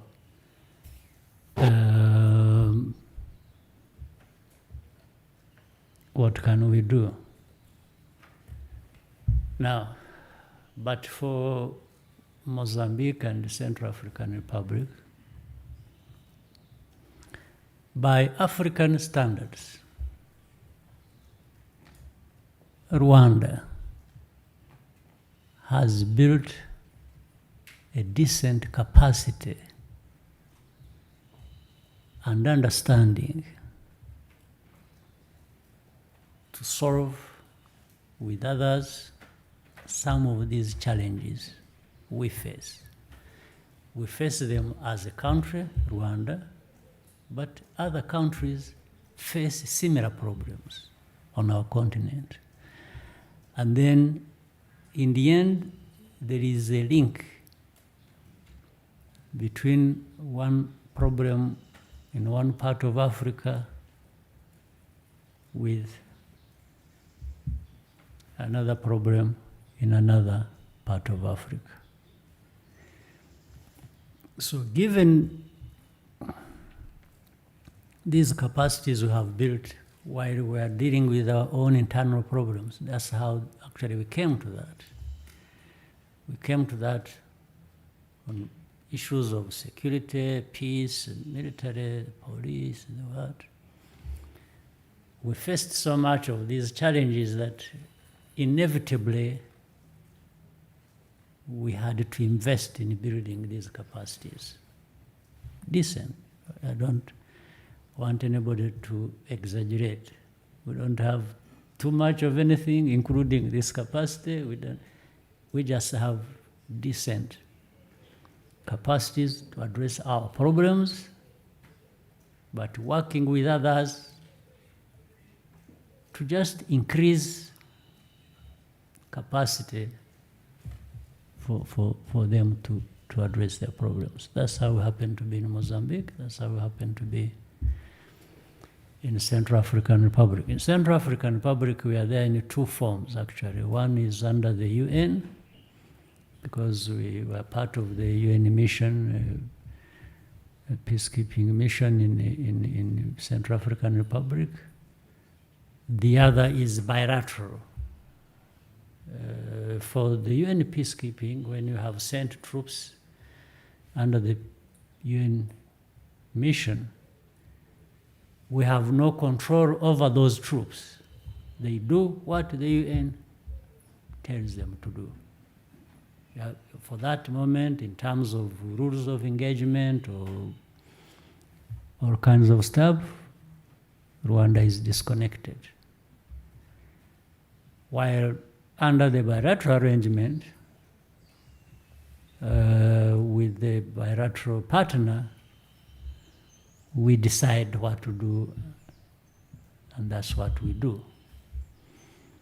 So we have those. There are things that could not be done under the UN mission in Central African Republic, and the Central African Republic government or leader asked us to help and work together under this bilateral arrangement, and that's what we did. And I think we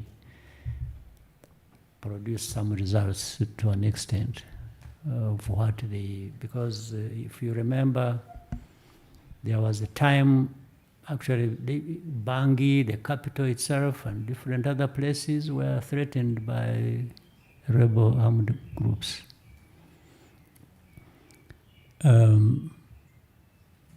So I think they were trying to work with the UN to deal with that. In fact, at some point, and they were going for elections.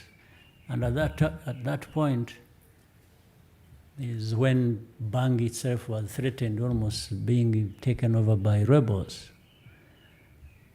So I think in Central African Republic, realizing that the government, realizing that they weren't being effective with the mission there under the UN, that's how they asked our support.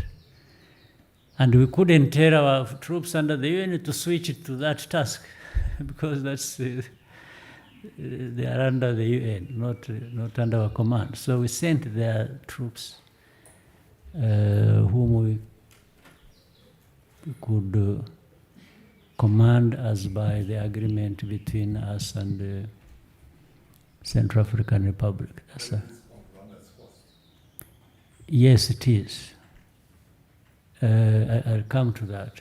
Then we went to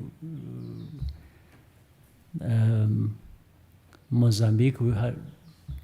In Mozambique, we were still asked by the government.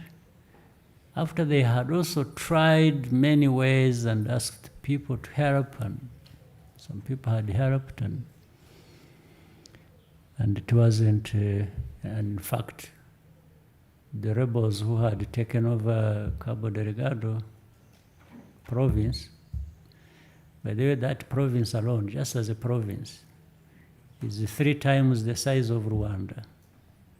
So the terrorists had taken over that place and were threatening, spreading beyond.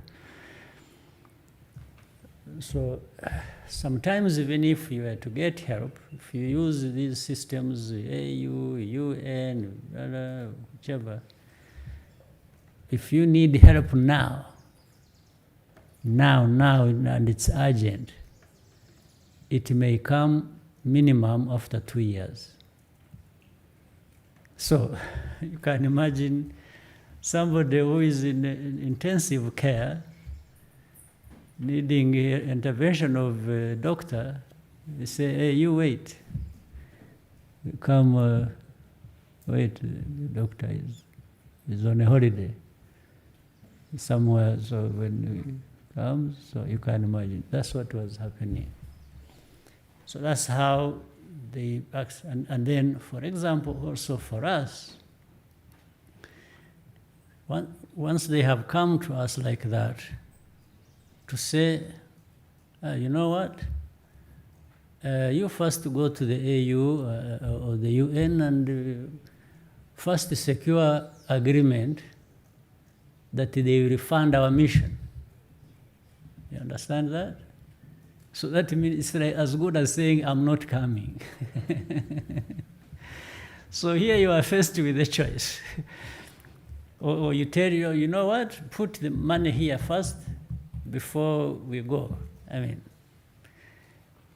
it's like we would be operating like a mercenary ourselves. Just say, put cash here first, and then we come and help you. And the cash is not readily available with some of, I mean, it's like Rwanda. If you wanted to do with us something and we say, no, put money there first. Even if you asked us, we don't have that money to put there first. So what we did was to say, okay, we can go into these details later on. Let's help. Once the house is on fire, it's on fire. You just need to intervene to help put it out to the fire. You don't have time to say, wait. So we say, we will go there, and then with time maybe, some people realize that it costs us so much, or it costs so much, and to be realistic, somebody needs to cover the cost.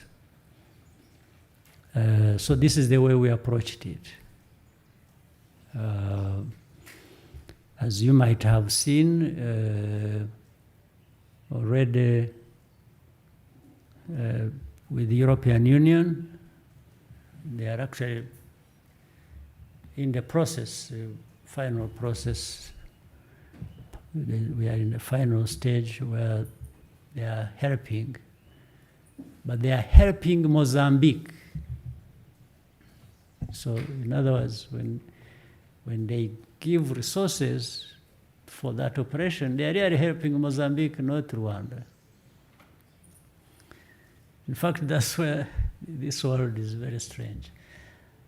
We have said all the wrongs and rights of what is happening.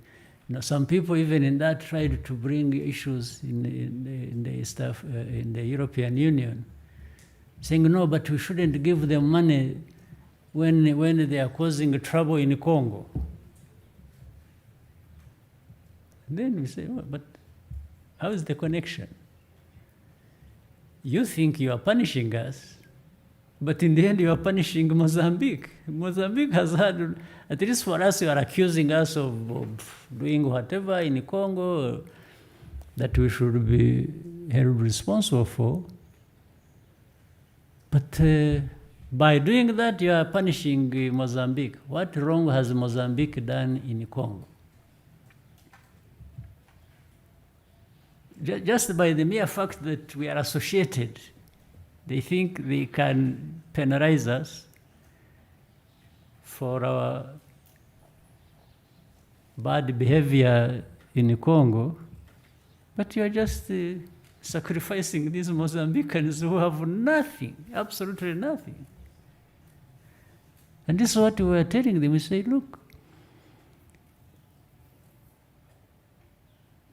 if you are giving up on Mozambique and you don't want to help.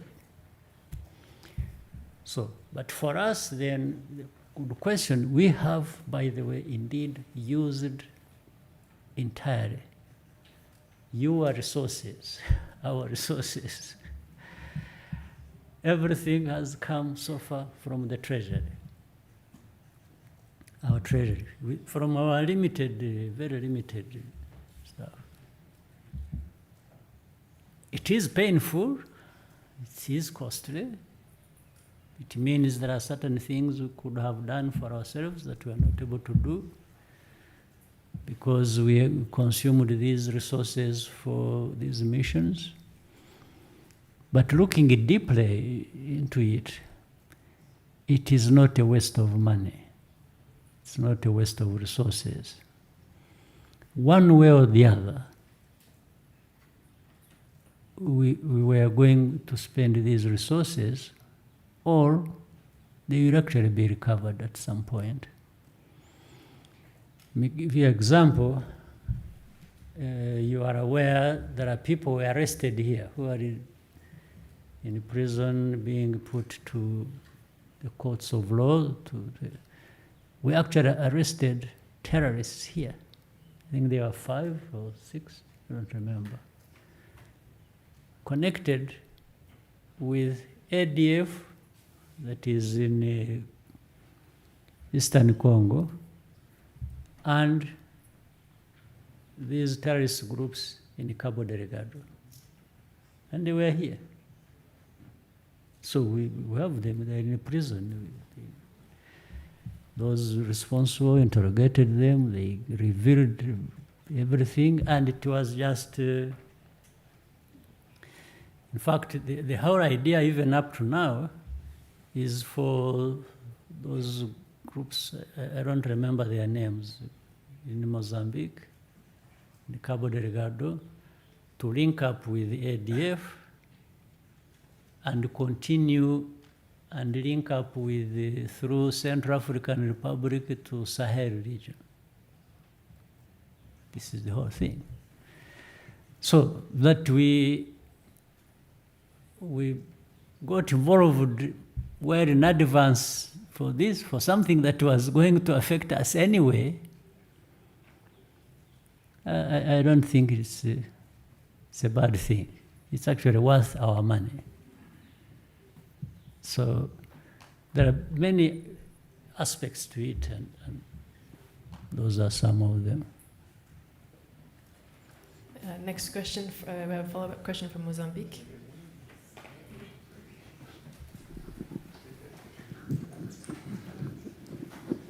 Yes, good afternoon, Mr. President. First of all, I would like to congratulate you for this conversation, openly with the journalists.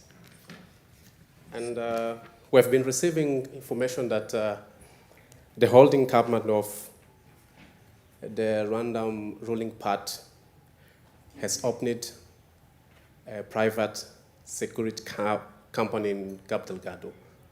So if the country is already helping us to fight against terrorism with official troops, why to open like a private security company in Cabo Delgado? That's the first question. The second one is yesterday our Council of Ministers or our government approved the agreement signed here in Rwanda last year, June, and about extradition between Mozambique and Rwanda. And now we have some voices of civil society saying that this agreement will facilitate the persecution of random refugees in Mozambique. Some of them really have been murdered strangely. I would like your comment on that. And the last question, clearly talking, won't you, Mr. President, will recandidate yourself next year?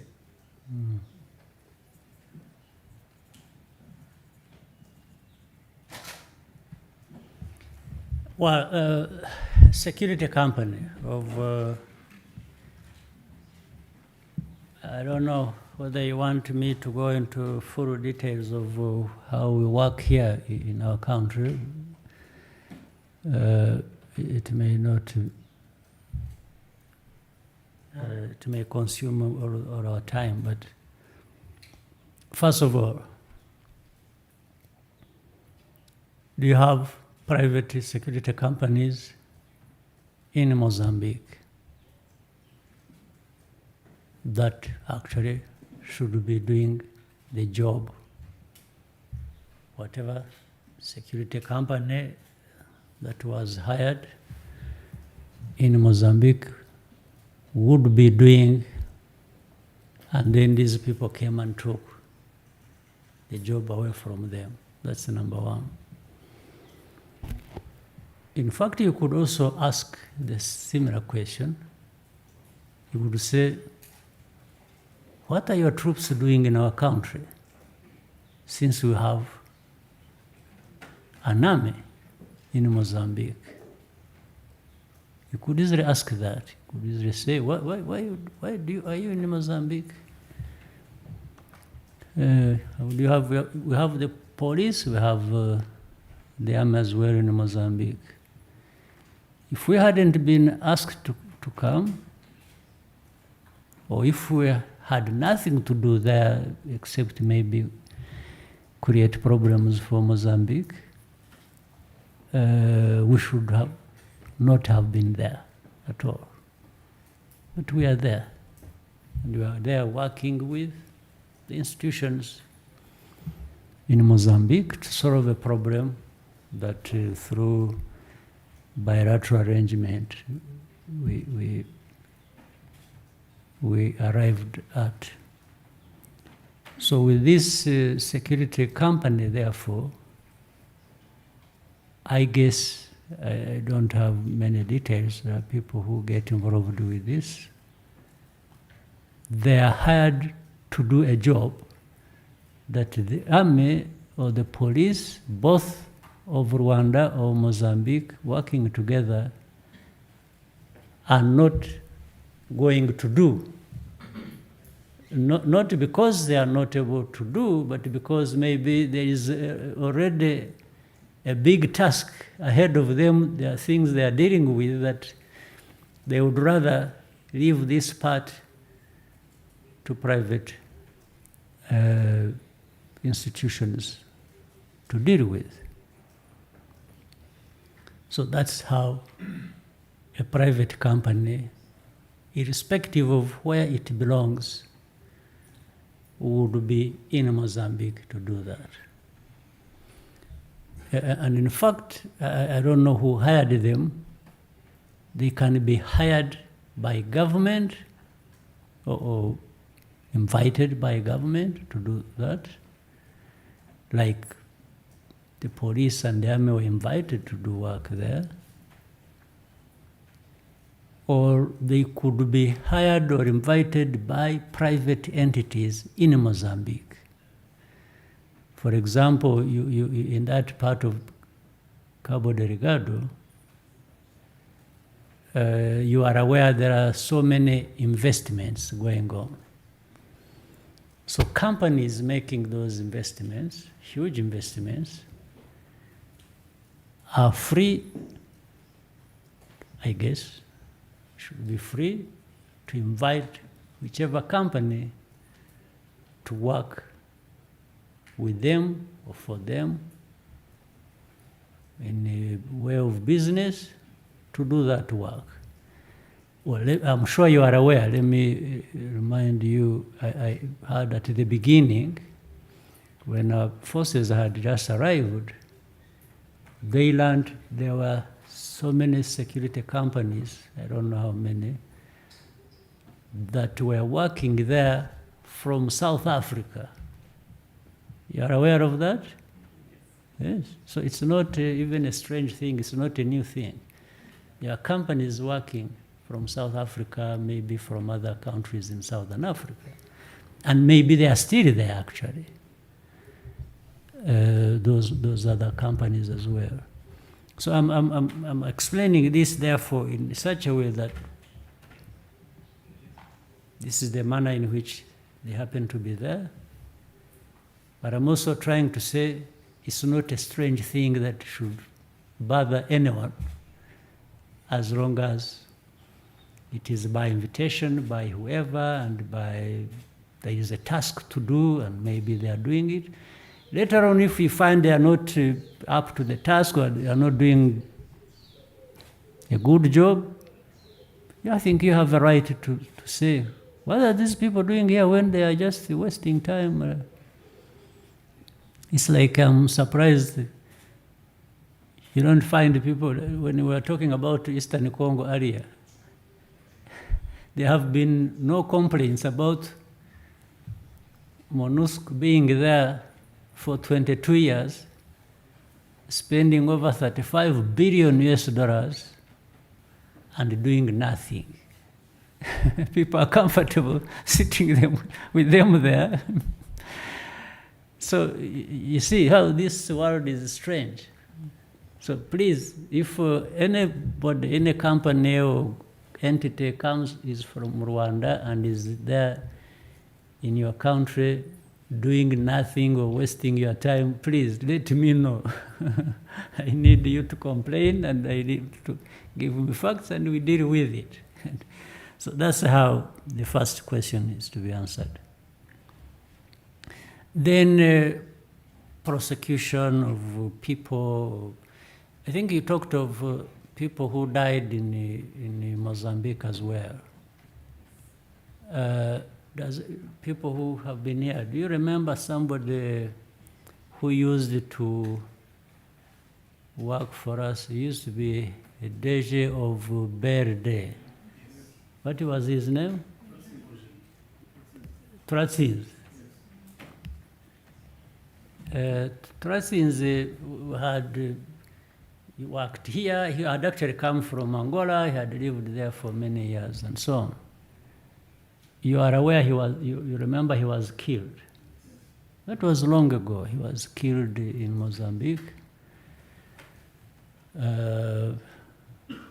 We have asked people who know what could have happened. We asked from, we had a story that he had actually been killed by those Rwandans who had been living there. He found there, or I don't know who found who there, because he was there for a long time. He came here, worked, and then he decided to go back on his own, because I think he was associated with one of the universities. He was supposed to be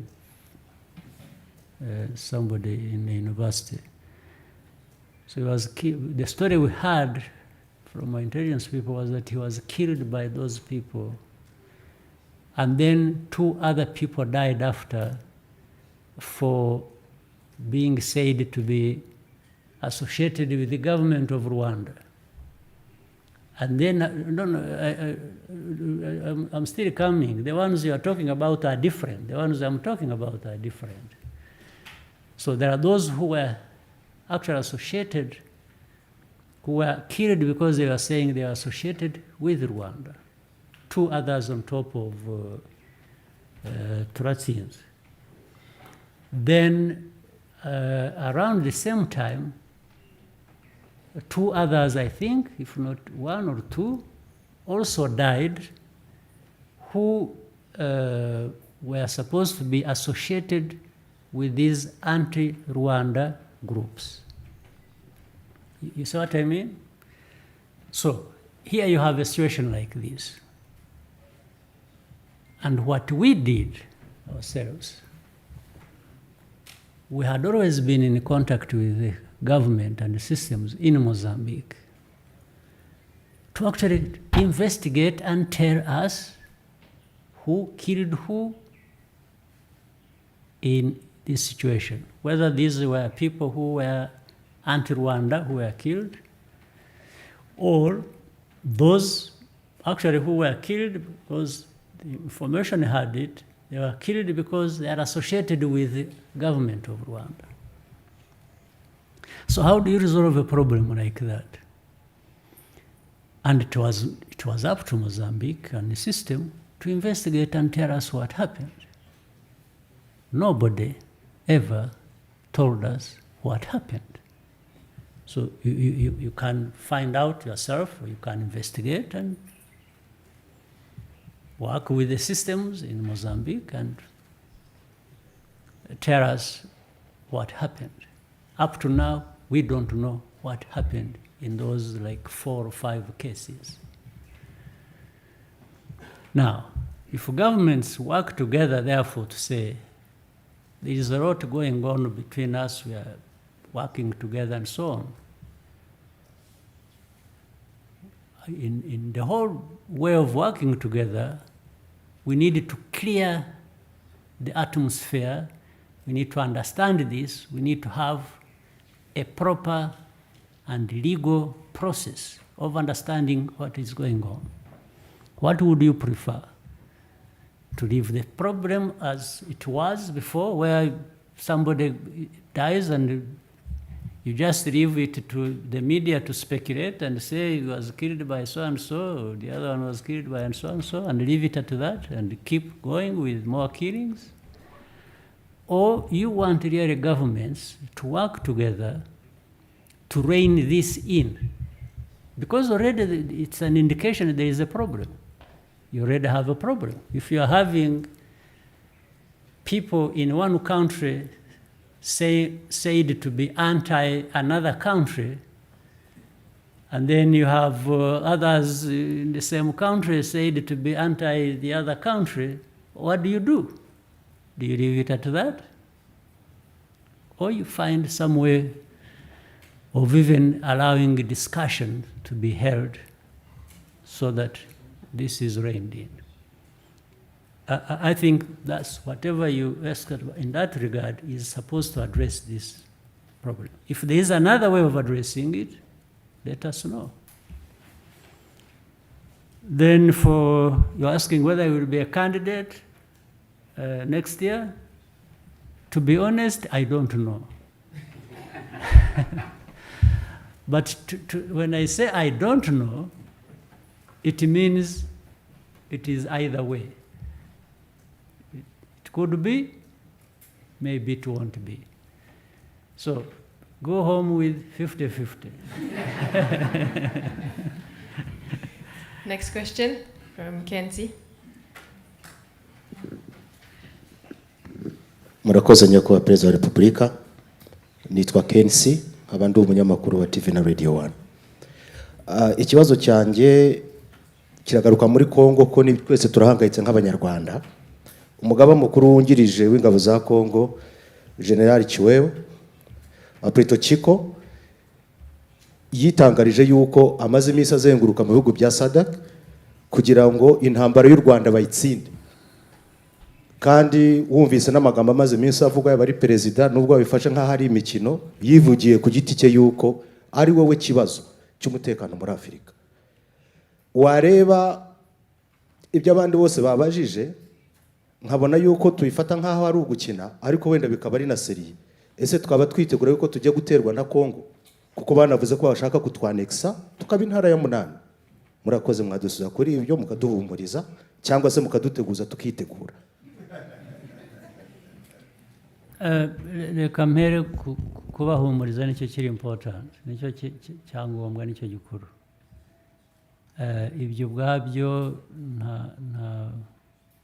ntaho mbona bishingiye, ntaho mbona byashoboka. So nushaka uryame usinzire wicuye wiyongere, ibyo ntabwo ari ikibazo. Ibyo umuntu umwe yaba yaravuze muri Kongo, ibyo afite uburenganzira bwo kuvuga ibyo ashaka kuvuga, ntabwo bivugwa byose biba ari ukuri, cyane cyane iyo bivugwa kuri iki kibazo cya Kongo, bikivugwa n'abanyekongo bo muri leta. Ariko icyo nzi ni uko SADC ishobora gushaka gufasha ahubwo nayo mu gukemura ikibazo cya Kongo. Ntabwo nibwira rero ko gushaka gukemura ikibazo cya Kongo, nubwo abenshi bashobora bashaka kugikemura bakagikemura nabi, cyangwa bakaba bagira ibyo bakora bizana intambwe guterwa mu gukemura ikibazo. Ntabwo nibwira ko bizagana mu kugirira nabi u Rwanda bafashije Kongo. Ntabwo mbibona, mu kubona kwanjye ntabwo mbibona. Ariko icyo nakubwira ni uko nka bya bindi, iyo udashaka intambara urayitegura.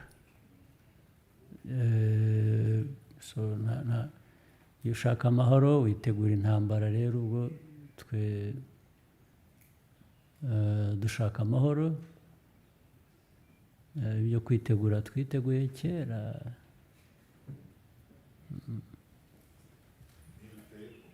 Sorry? Niruterwa. Citizen? Ibyo ntibabimbareho. Ibyo uvuze ntibabimbareho. Excellency, my name is Wahiga Mwaura from Citizen TV in Nairobi, Kenya. Two quick questions for you. The first one is on the challenges in the DRC. What is your advice today or your message to those overseeing the Nairobi-led peace process, former President Uhuru Kenyatta, and of course the host President William Ruto? What's your message to them in terms of what needs to be done to make sure that peace process actually works? That's my first question.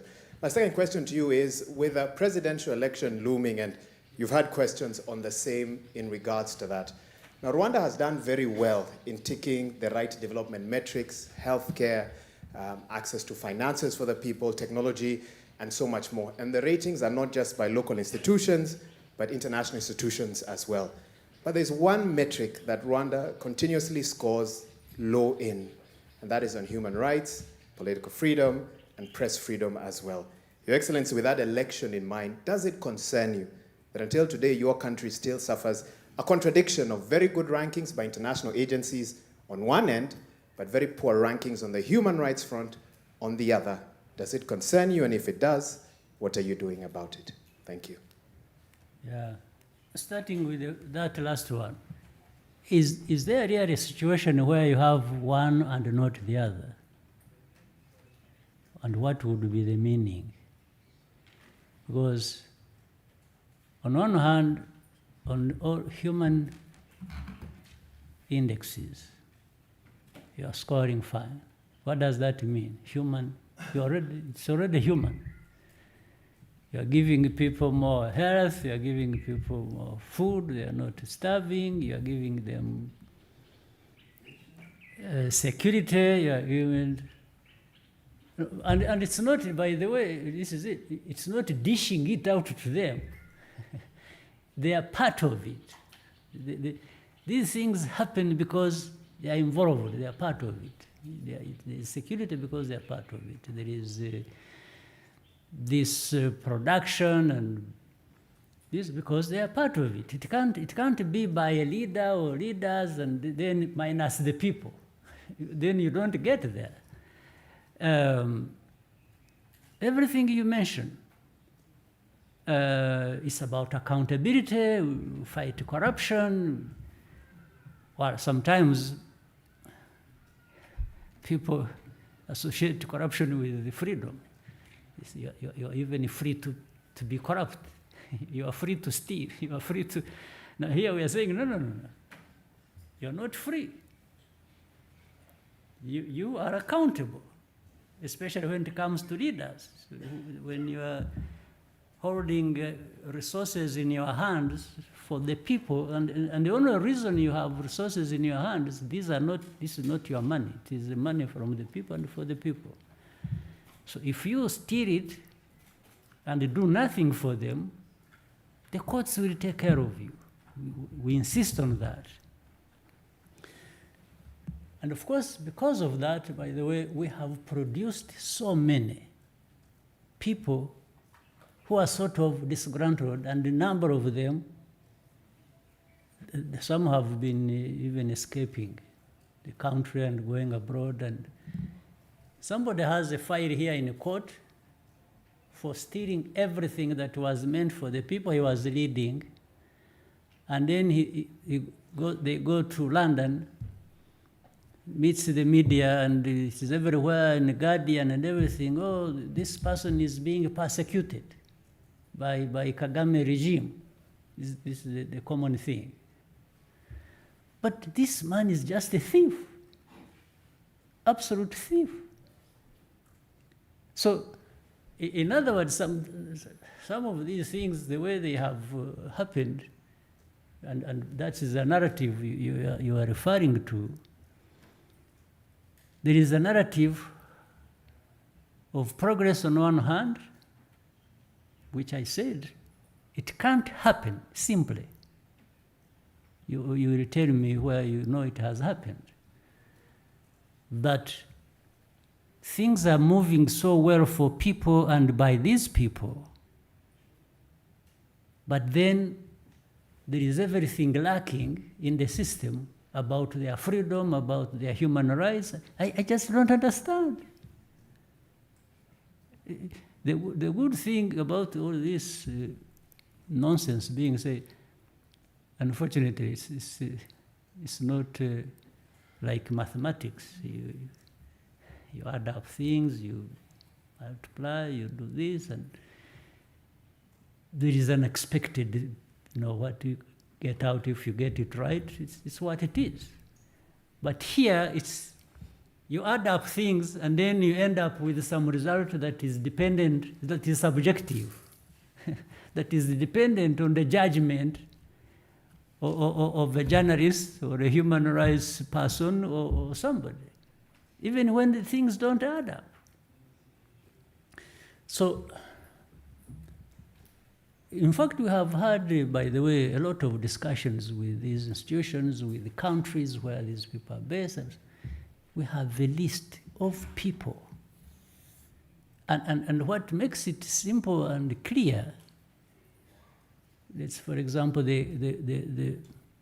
what I've just said, people who have gone after committing crimes here, including those who killed people here, by the way. They go there, they play a political card, a freedoms, a democracy card. And they say, no, you see, I am here, I'm seeking asylum. And they say, because they are being persecuted. You are a murderer who killed people here, and then you are being persecuted? How? And we show it to these people who make such a noise. We say, okay, you relate to these things. This person, this is the file that was worked on, completed. It is waiting for prosecution. And the person is here, he told you lies that he escaped, from the police. They were looking for him. They were going to kill him because he said something, or because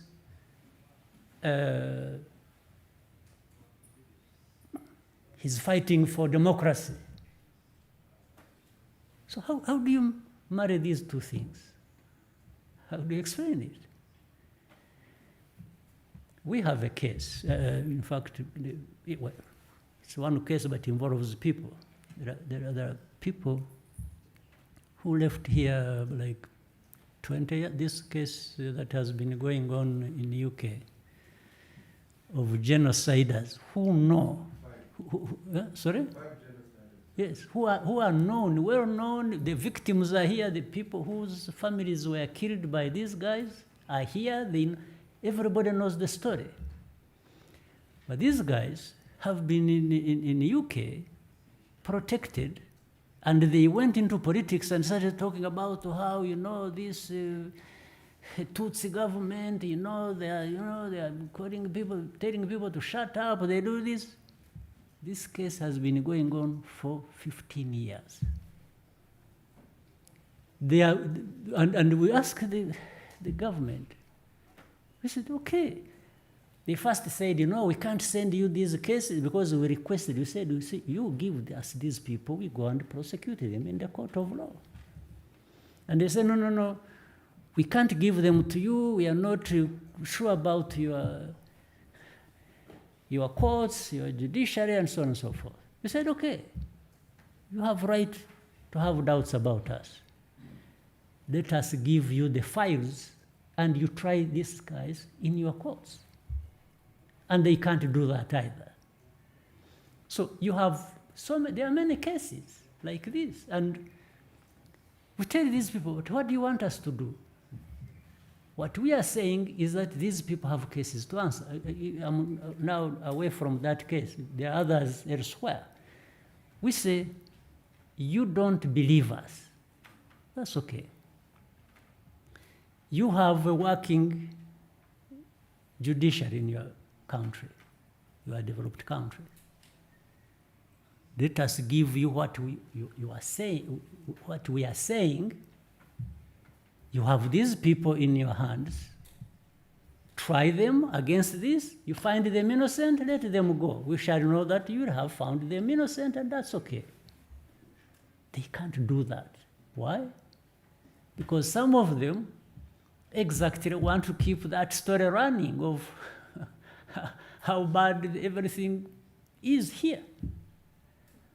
But the simple question I asked was, surely you can't say there is a whole list of things that we are getting right, and they are showing, and then you say, but. How do I explain that? Because these things don't add up. Now, are there things that go wrong here in the country? Absolutely. That one, I can't say that nothing goes wrong here. But where does it not go wrong? And, or if I were to ask the same people who make judgment, or if you were to ask me, say, these people are saying, Rwanda, you are like this, you are like this. I say, okay, guilty, as charged. Do you want me to show you what is worse these same people are accusing me are doing? That does not happen because of where I started from earlier.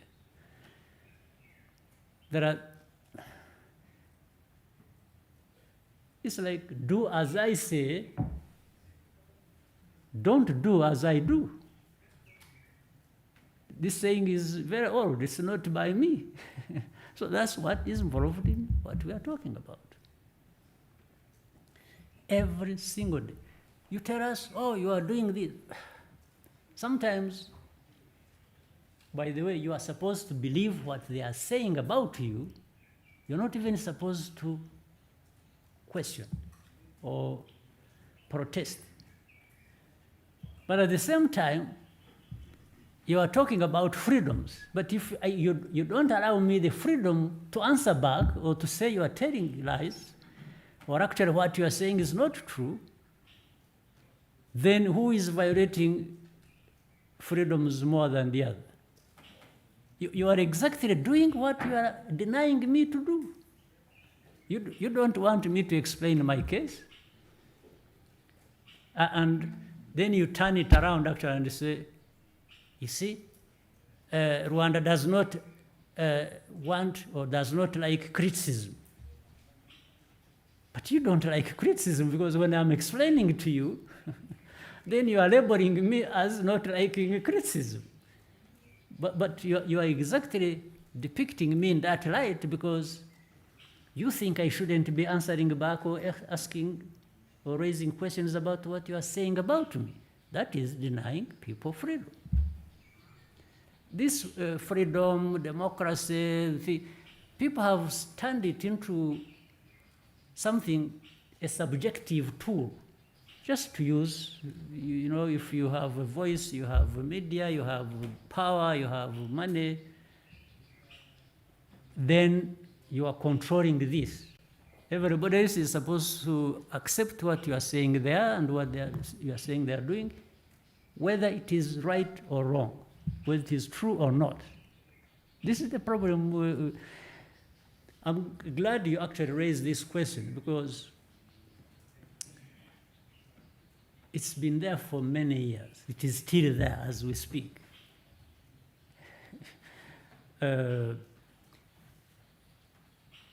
Because if you hear some people, it's not all of them. I think many understand. What they say about Rwanda, they think this is the worst country you have on earth. But then sometimes, when in another circumstance, they are telling a good story about Rwanda. Say, oh, Rwanda thinks, oh, is this. So how do these two contradict? In fact, the contradiction is more in that than what you stated earlier. The contradiction is, how do you say this on this side, so much is wrong and bad, but on the other, there is so much that is good, that is happening. So, but these things that are good are happening by who? It is the same people you are saying. I mean, somebody is not hungry, a family is not hungry, they are able to send children to school to study, then they have security, nobody tampers with them. But you say, except they lack the freedom. Which freedom? Freedom. Somebody is already having freedom to live, to be there. You saw the Rwandans live now on average up to 60 something close to it. Why would the country invest in that only to deny the same person?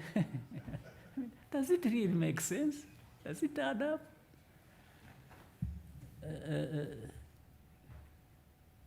It doesn't, for me, it doesn't add up.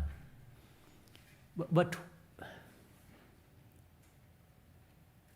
by the way, the same complaints that are being raised about Rwanda now were not even a fraction of it was raised against the government that murdered 1 million people here. Meaning, they had the freedom. They had everything, maybe. But really, the Rwanda of 30 years ago, did it have freedom? Did it have democracy? Did it? Now, sometimes I say, for lack of a better way to say it, there are two things. One I am blamed for, another I am praised for. Okay? These are two things. Surely this can't be worse than a situation that doesn't have either. You know that? You understand what I'm saying? There are people who may, as I know, in fact, there are many people who have no freedoms and the democracies we're talking about, and have nothing of that I'm being praised for. So who is worse off? At least I have one. Then I can keep struggling to deal with the other one and improving on it, and fine. But at least I have secured one. But really, you have a situation where, which we know, you and me and anybody else, nothing we are talking about exists in this place. But surprisingly,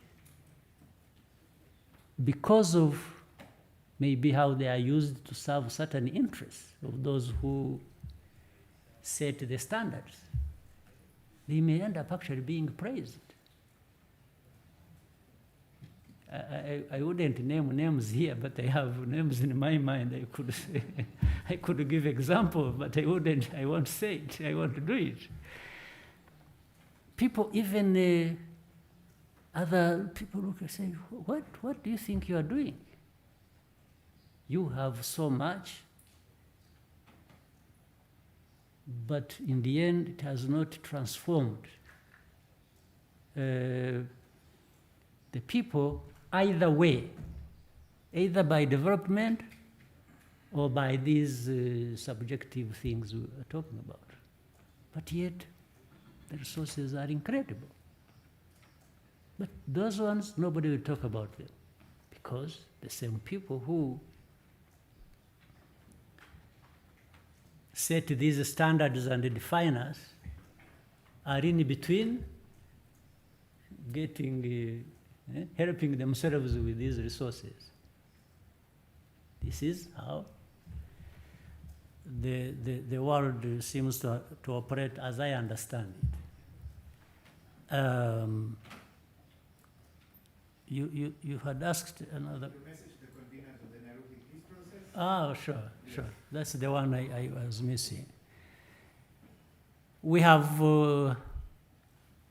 had many conversations, including the conveners of the peace process, whether it is in Kenya or even in other places. People cannot afford just to do politics with anything, or even do diplomacy. You don't want to hurt somebody's feelings by telling them something they ought to do, but that they don't want to do. So if you are a convener of this process, you can afford even to be disliked. You must be prepared for that, meaning you should be prepared to tell somebody what they don't want to hear, but that is right to do. And that will actually maybe lead to improvement in the situation or help solving the problem. That's one big message. And so the part of that is we have to be practical. We have to, for example, when we are talking about considering the root causes of any problem we are dealing with, it's indispensable. You can't solve the problem otherwise. You can't avoid the root causes. Otherwise, how will you solve the problem? I think, but so far, in my view, I have no complaint as to regards the people who are trying to help in this problem, be it Kenya or the Rwanda process. I think some truth has been coming out the right way. The main problem now is how do we move to another stage so that we are not talking about the right things and move to doing practically, and that's where we were with the Nairobi process, when the East African Community Regional Force was being created. It was actually one to go in, help, have ceasefire, bringing the armed groups, the warring sides, to say, what are you fighting for? Let's listen to your grievance and address that. But when it came to that, it's the country that was being helped that has made it impossible. And the reason is simple, why how they are making it impossible. All along, for them, they have completely different interpretation of what needs to be done. For them, it was like this force, or whichever force that is supposed to be there, is supposed to help us, and then a lot of definitions about sovereignty. We are a sovereign this, we are a sovereign that. So you will come work with us to help us fight our enemies. They call their own people their enemies. So that was a terrible misconception that has created problems. So the East African Community Regional Force, according to DRC, is supposed to come help them fight M23, the other armed groups, and then what, to what end? No, the issue is not, is actually, a lot of fighting has happened. We don't need more fighting. We need less. So if you want people to help you to fight, no, we need people to help you to actually stop fighting and then move to a political solution. So I think the message has been clear. We will discuss this with those responsible. They understand it. They have tried whatever they can. But I think helping people is also sometimes is difficult.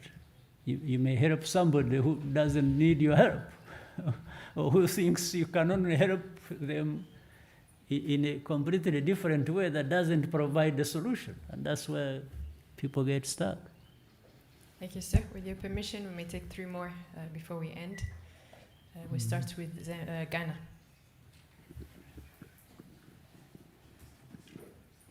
Thank you very much, Your Excellency. My name is Martin Esiedudate from Ghana.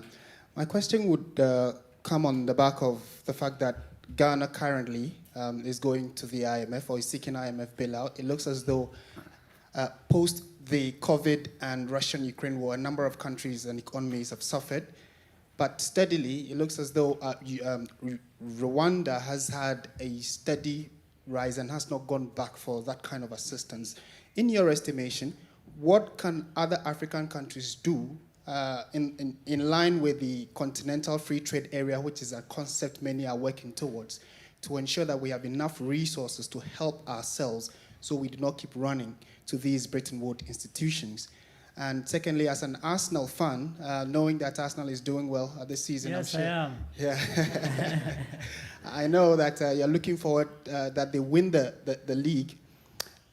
With the partnership Rwanda has with Arsenal, how has that benefited the country? And with the Visit Rwanda campaign, what kind of impact are you looking at the country benefiting if Arsenal does win the league? Thank you.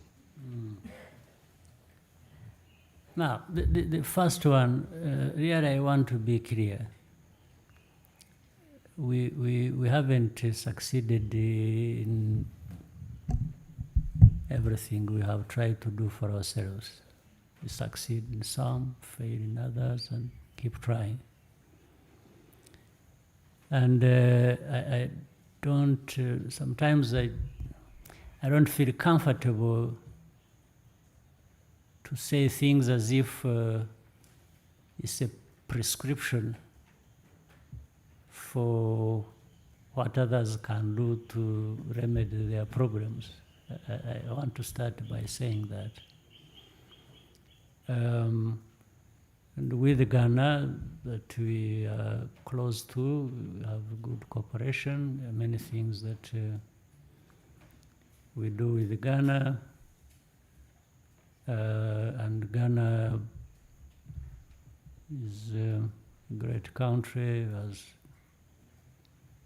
huge resources, human and other resources. So I'm sure, therefore, Ghana is capable of, based on these two, is able to do many things for itself, and maybe some input from outside, like we all need support from different global institutions or partnerships with countries or so on and so forth. But all along, not taking things for granted that, yes, we can do this and that by ourselves, just an input here and so on from others.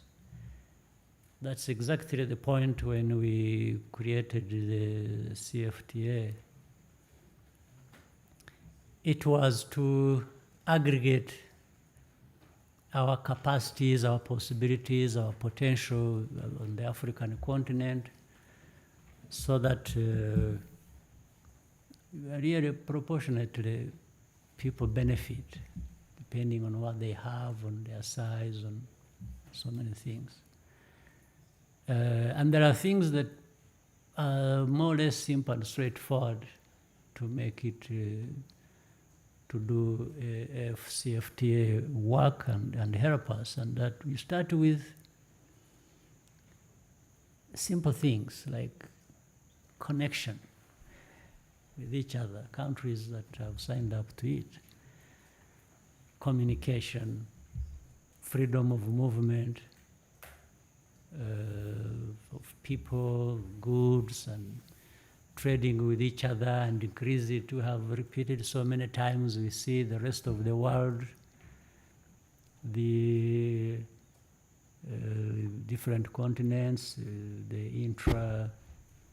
these regional trade levels are much higher. You go to Asia, you go to Europe, in Africa, and this costs us a lot. Absolutely, it directly feeds into how and what a low base we are at in many of these things. So these, operationalizing CFTA is huge, and every country has a role to play, has something to do, and fortunately the Secretariat, the headquarters are in Ghana, the capacities there. So we need to make it work for us, and we connect with each other. So I think if more of that was done, then we should be seeing our countries needing less of begging and asking people to help out, to bail us out, and so on and so forth. There's no question about it.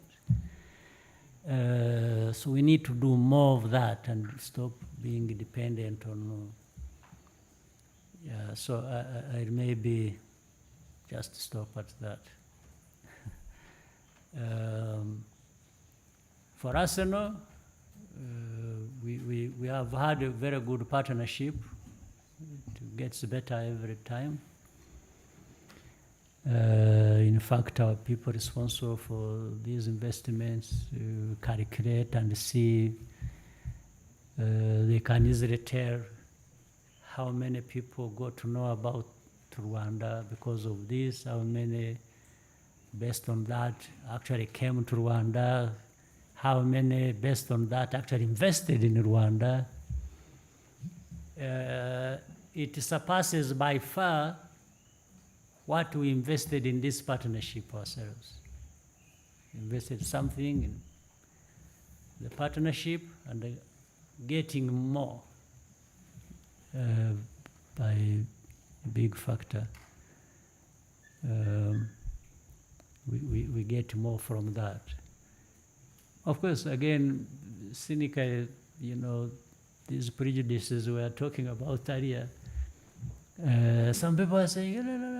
Even some people you would think really, and most of these people who behave like this, it's not because they don't know or they lack anything or they don't have the intellectual ability to, no. It's these biases, these prejudices that operation. So they say, no, Rwanda is wasting money. Who told you? I'm the one who knows what we put in, I know what we are getting out, but you want to tell a story for me. and you want people to believe you more than they can believe me. So, of course, the better we meaning Arsenal, the better we do, we perform towards getting the ultimate prize, it brings more dividends. Absolutely. So imagine in next, towards this season, if we become the champions, I'll be rushing to the bank to collect some money. So yeah, that's how it works. We have the same arrangement, by the way, with PSG, Paris Saint-Germain, and well, there are variations, but more or less the same principle. And we are having another one coming up with another famous football team. So when you see us going one after another, after one and another, we know what we are pursuing. It's not to lose money. Asante san. Thank you. Thank you, sir. Take a question from Scovia.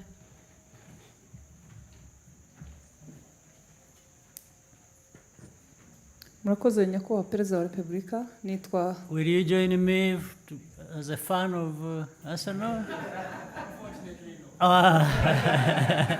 Bad news. You're what? Manchester United. Okay, like one of my sons is, yeah. murakoze nyakubahwa perezida wa repubulika nitwa Scovia Mutesi ni umwanditsi w'ikinyamakuru mama urwa Gasabo. Mfite ibibazo bibiri. Abarimu uyu munsi barashima ko bongerewe umushahara nyuma y'igihe kinini, ariko muri iki cyiciro n'abandi bakozi batandukanye ba leta harimo abakora mu bijyanye n'ubutabera, abacamanza, abanditsi n'ubushinjacyaha. Uyu munsi nabo bavuga ko bagowe no kuba umushahara ukiri muto. Abaganga nabo bahembwa make, ariko hakaba harimo n'abadahemberwa diporome bafite. Nyakubahwa rero baravuga ko ari we bahanze amaso nk'uko n'abarimu uyu munsi bishimira ko bongejwe umushahara. Murakoze. Yeah.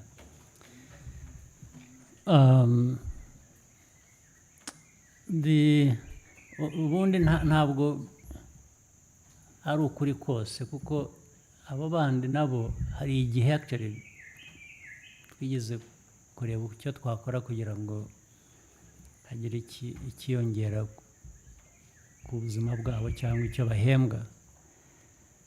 Harimo for example nk'abaganga,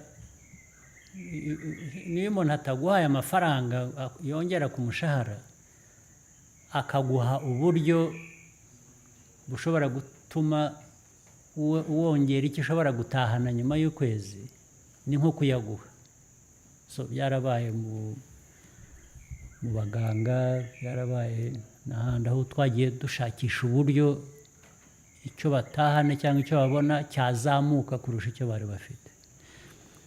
Ibyo rero birahari nk'ihame kuri leta gushakisha. Nanone ibintu ntabwo byahinduka umunsi umwe, ntibihindukira hamwe byose kubera amikoro. Nanjye bavuga ni icyifuzo, ariko iyo bigeze ku kuri, ku nyakuri, usanga bitabaye nk'uko umuntu yabyifuzaga, kubera aho tuvana ntabwo haduha icyo ari cyo cyose twifuza cyangwa twasezeranije.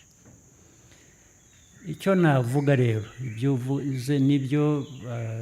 Ku barimu twaragerageje, hari amaze gukorwa, ntibizagukanye. Buriya hashobora gushira amezi 6 nabo bagatangira kuvuga batari ko dukeneye ibi. Ntabwo bijya birangira. Ariko icyo navuga, nibura hari icyo twakoze gifite intambwe cyabateje.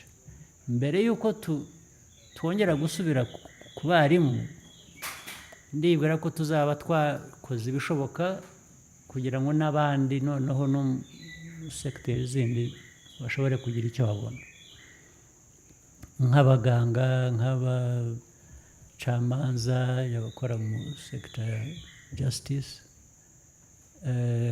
Birashoboka. Ntabwo ariko nasezeranya ngo uyu munsi bizaba byarangiye, kuko naba mbeshya. Tureba envelope uko ingana, uko imeze, aho dukwiriye kuba dushyira, ariko turabitekereza. Icyo navuga ni uko ntabwo tubitekereza kuri bamwe gusa cyangwa tubyifuriza bamwe tutabigeza ku bandi. Nabyo rero ndibwira ko bizabageraho byanze bikunze. Tuzakora ibishoboka byose. Leta muri rusange, iyo mikorere niko imeze. Ubwo tuzakomeza dushakisha aho twavana, ahashoboka, hamwe twaba tuhagaritse wenda hafite uko hameze neza, duteza imbere ahandi. Thank you, sir. We take the last question from Zambia. I thought this was the last. Sorry, it was last one. Okay, go ahead.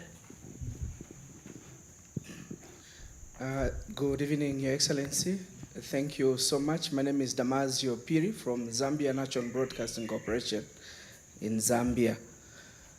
First and foremost, I would like to thank you, Your Excellency, that I found myself here in Rwanda. It's been my dream to come and see Rwanda. Was your first time? Yes, my first time, and thank you so much. My question is on the bilateral talks and agreements that you've had with your counterpart from Zambia, His Excellency, the President of Zambia, Mr. Hakainde Hichilema. Last year in April 2022, you signed some agreements. The question is, how far have you gone in terms of implementation of those agreements that you signed between Zambia and Rwanda? Thank you. To begin with, we have a very good relationship with Zambia. Rwanda and Zambia relate very well, both in history, but more so now under the current government and the leadership of President Hakainde Hichilema. It was my pleasure to visit last time I did, and indeed a number of issues were discussed, including how we strengthen and move further our relationship in a mutually beneficial way, bringing people together and increasing economic and other useful activities between the two countries. So those agreements have been followed upon. They're in the process. People, institutions on both sides have been talking and identifying the best way to move forward and on what in terms of priorities. So what we can do is to try and accelerate that. Otherwise, I think it's on the right path. And greetings to people back home in Zambia. Thank you very much, sir. Thank you for your time and taking over 20 questions. We wish you a good evening. We did take 20? We took more than 20 seconds. Yeah. Thank you.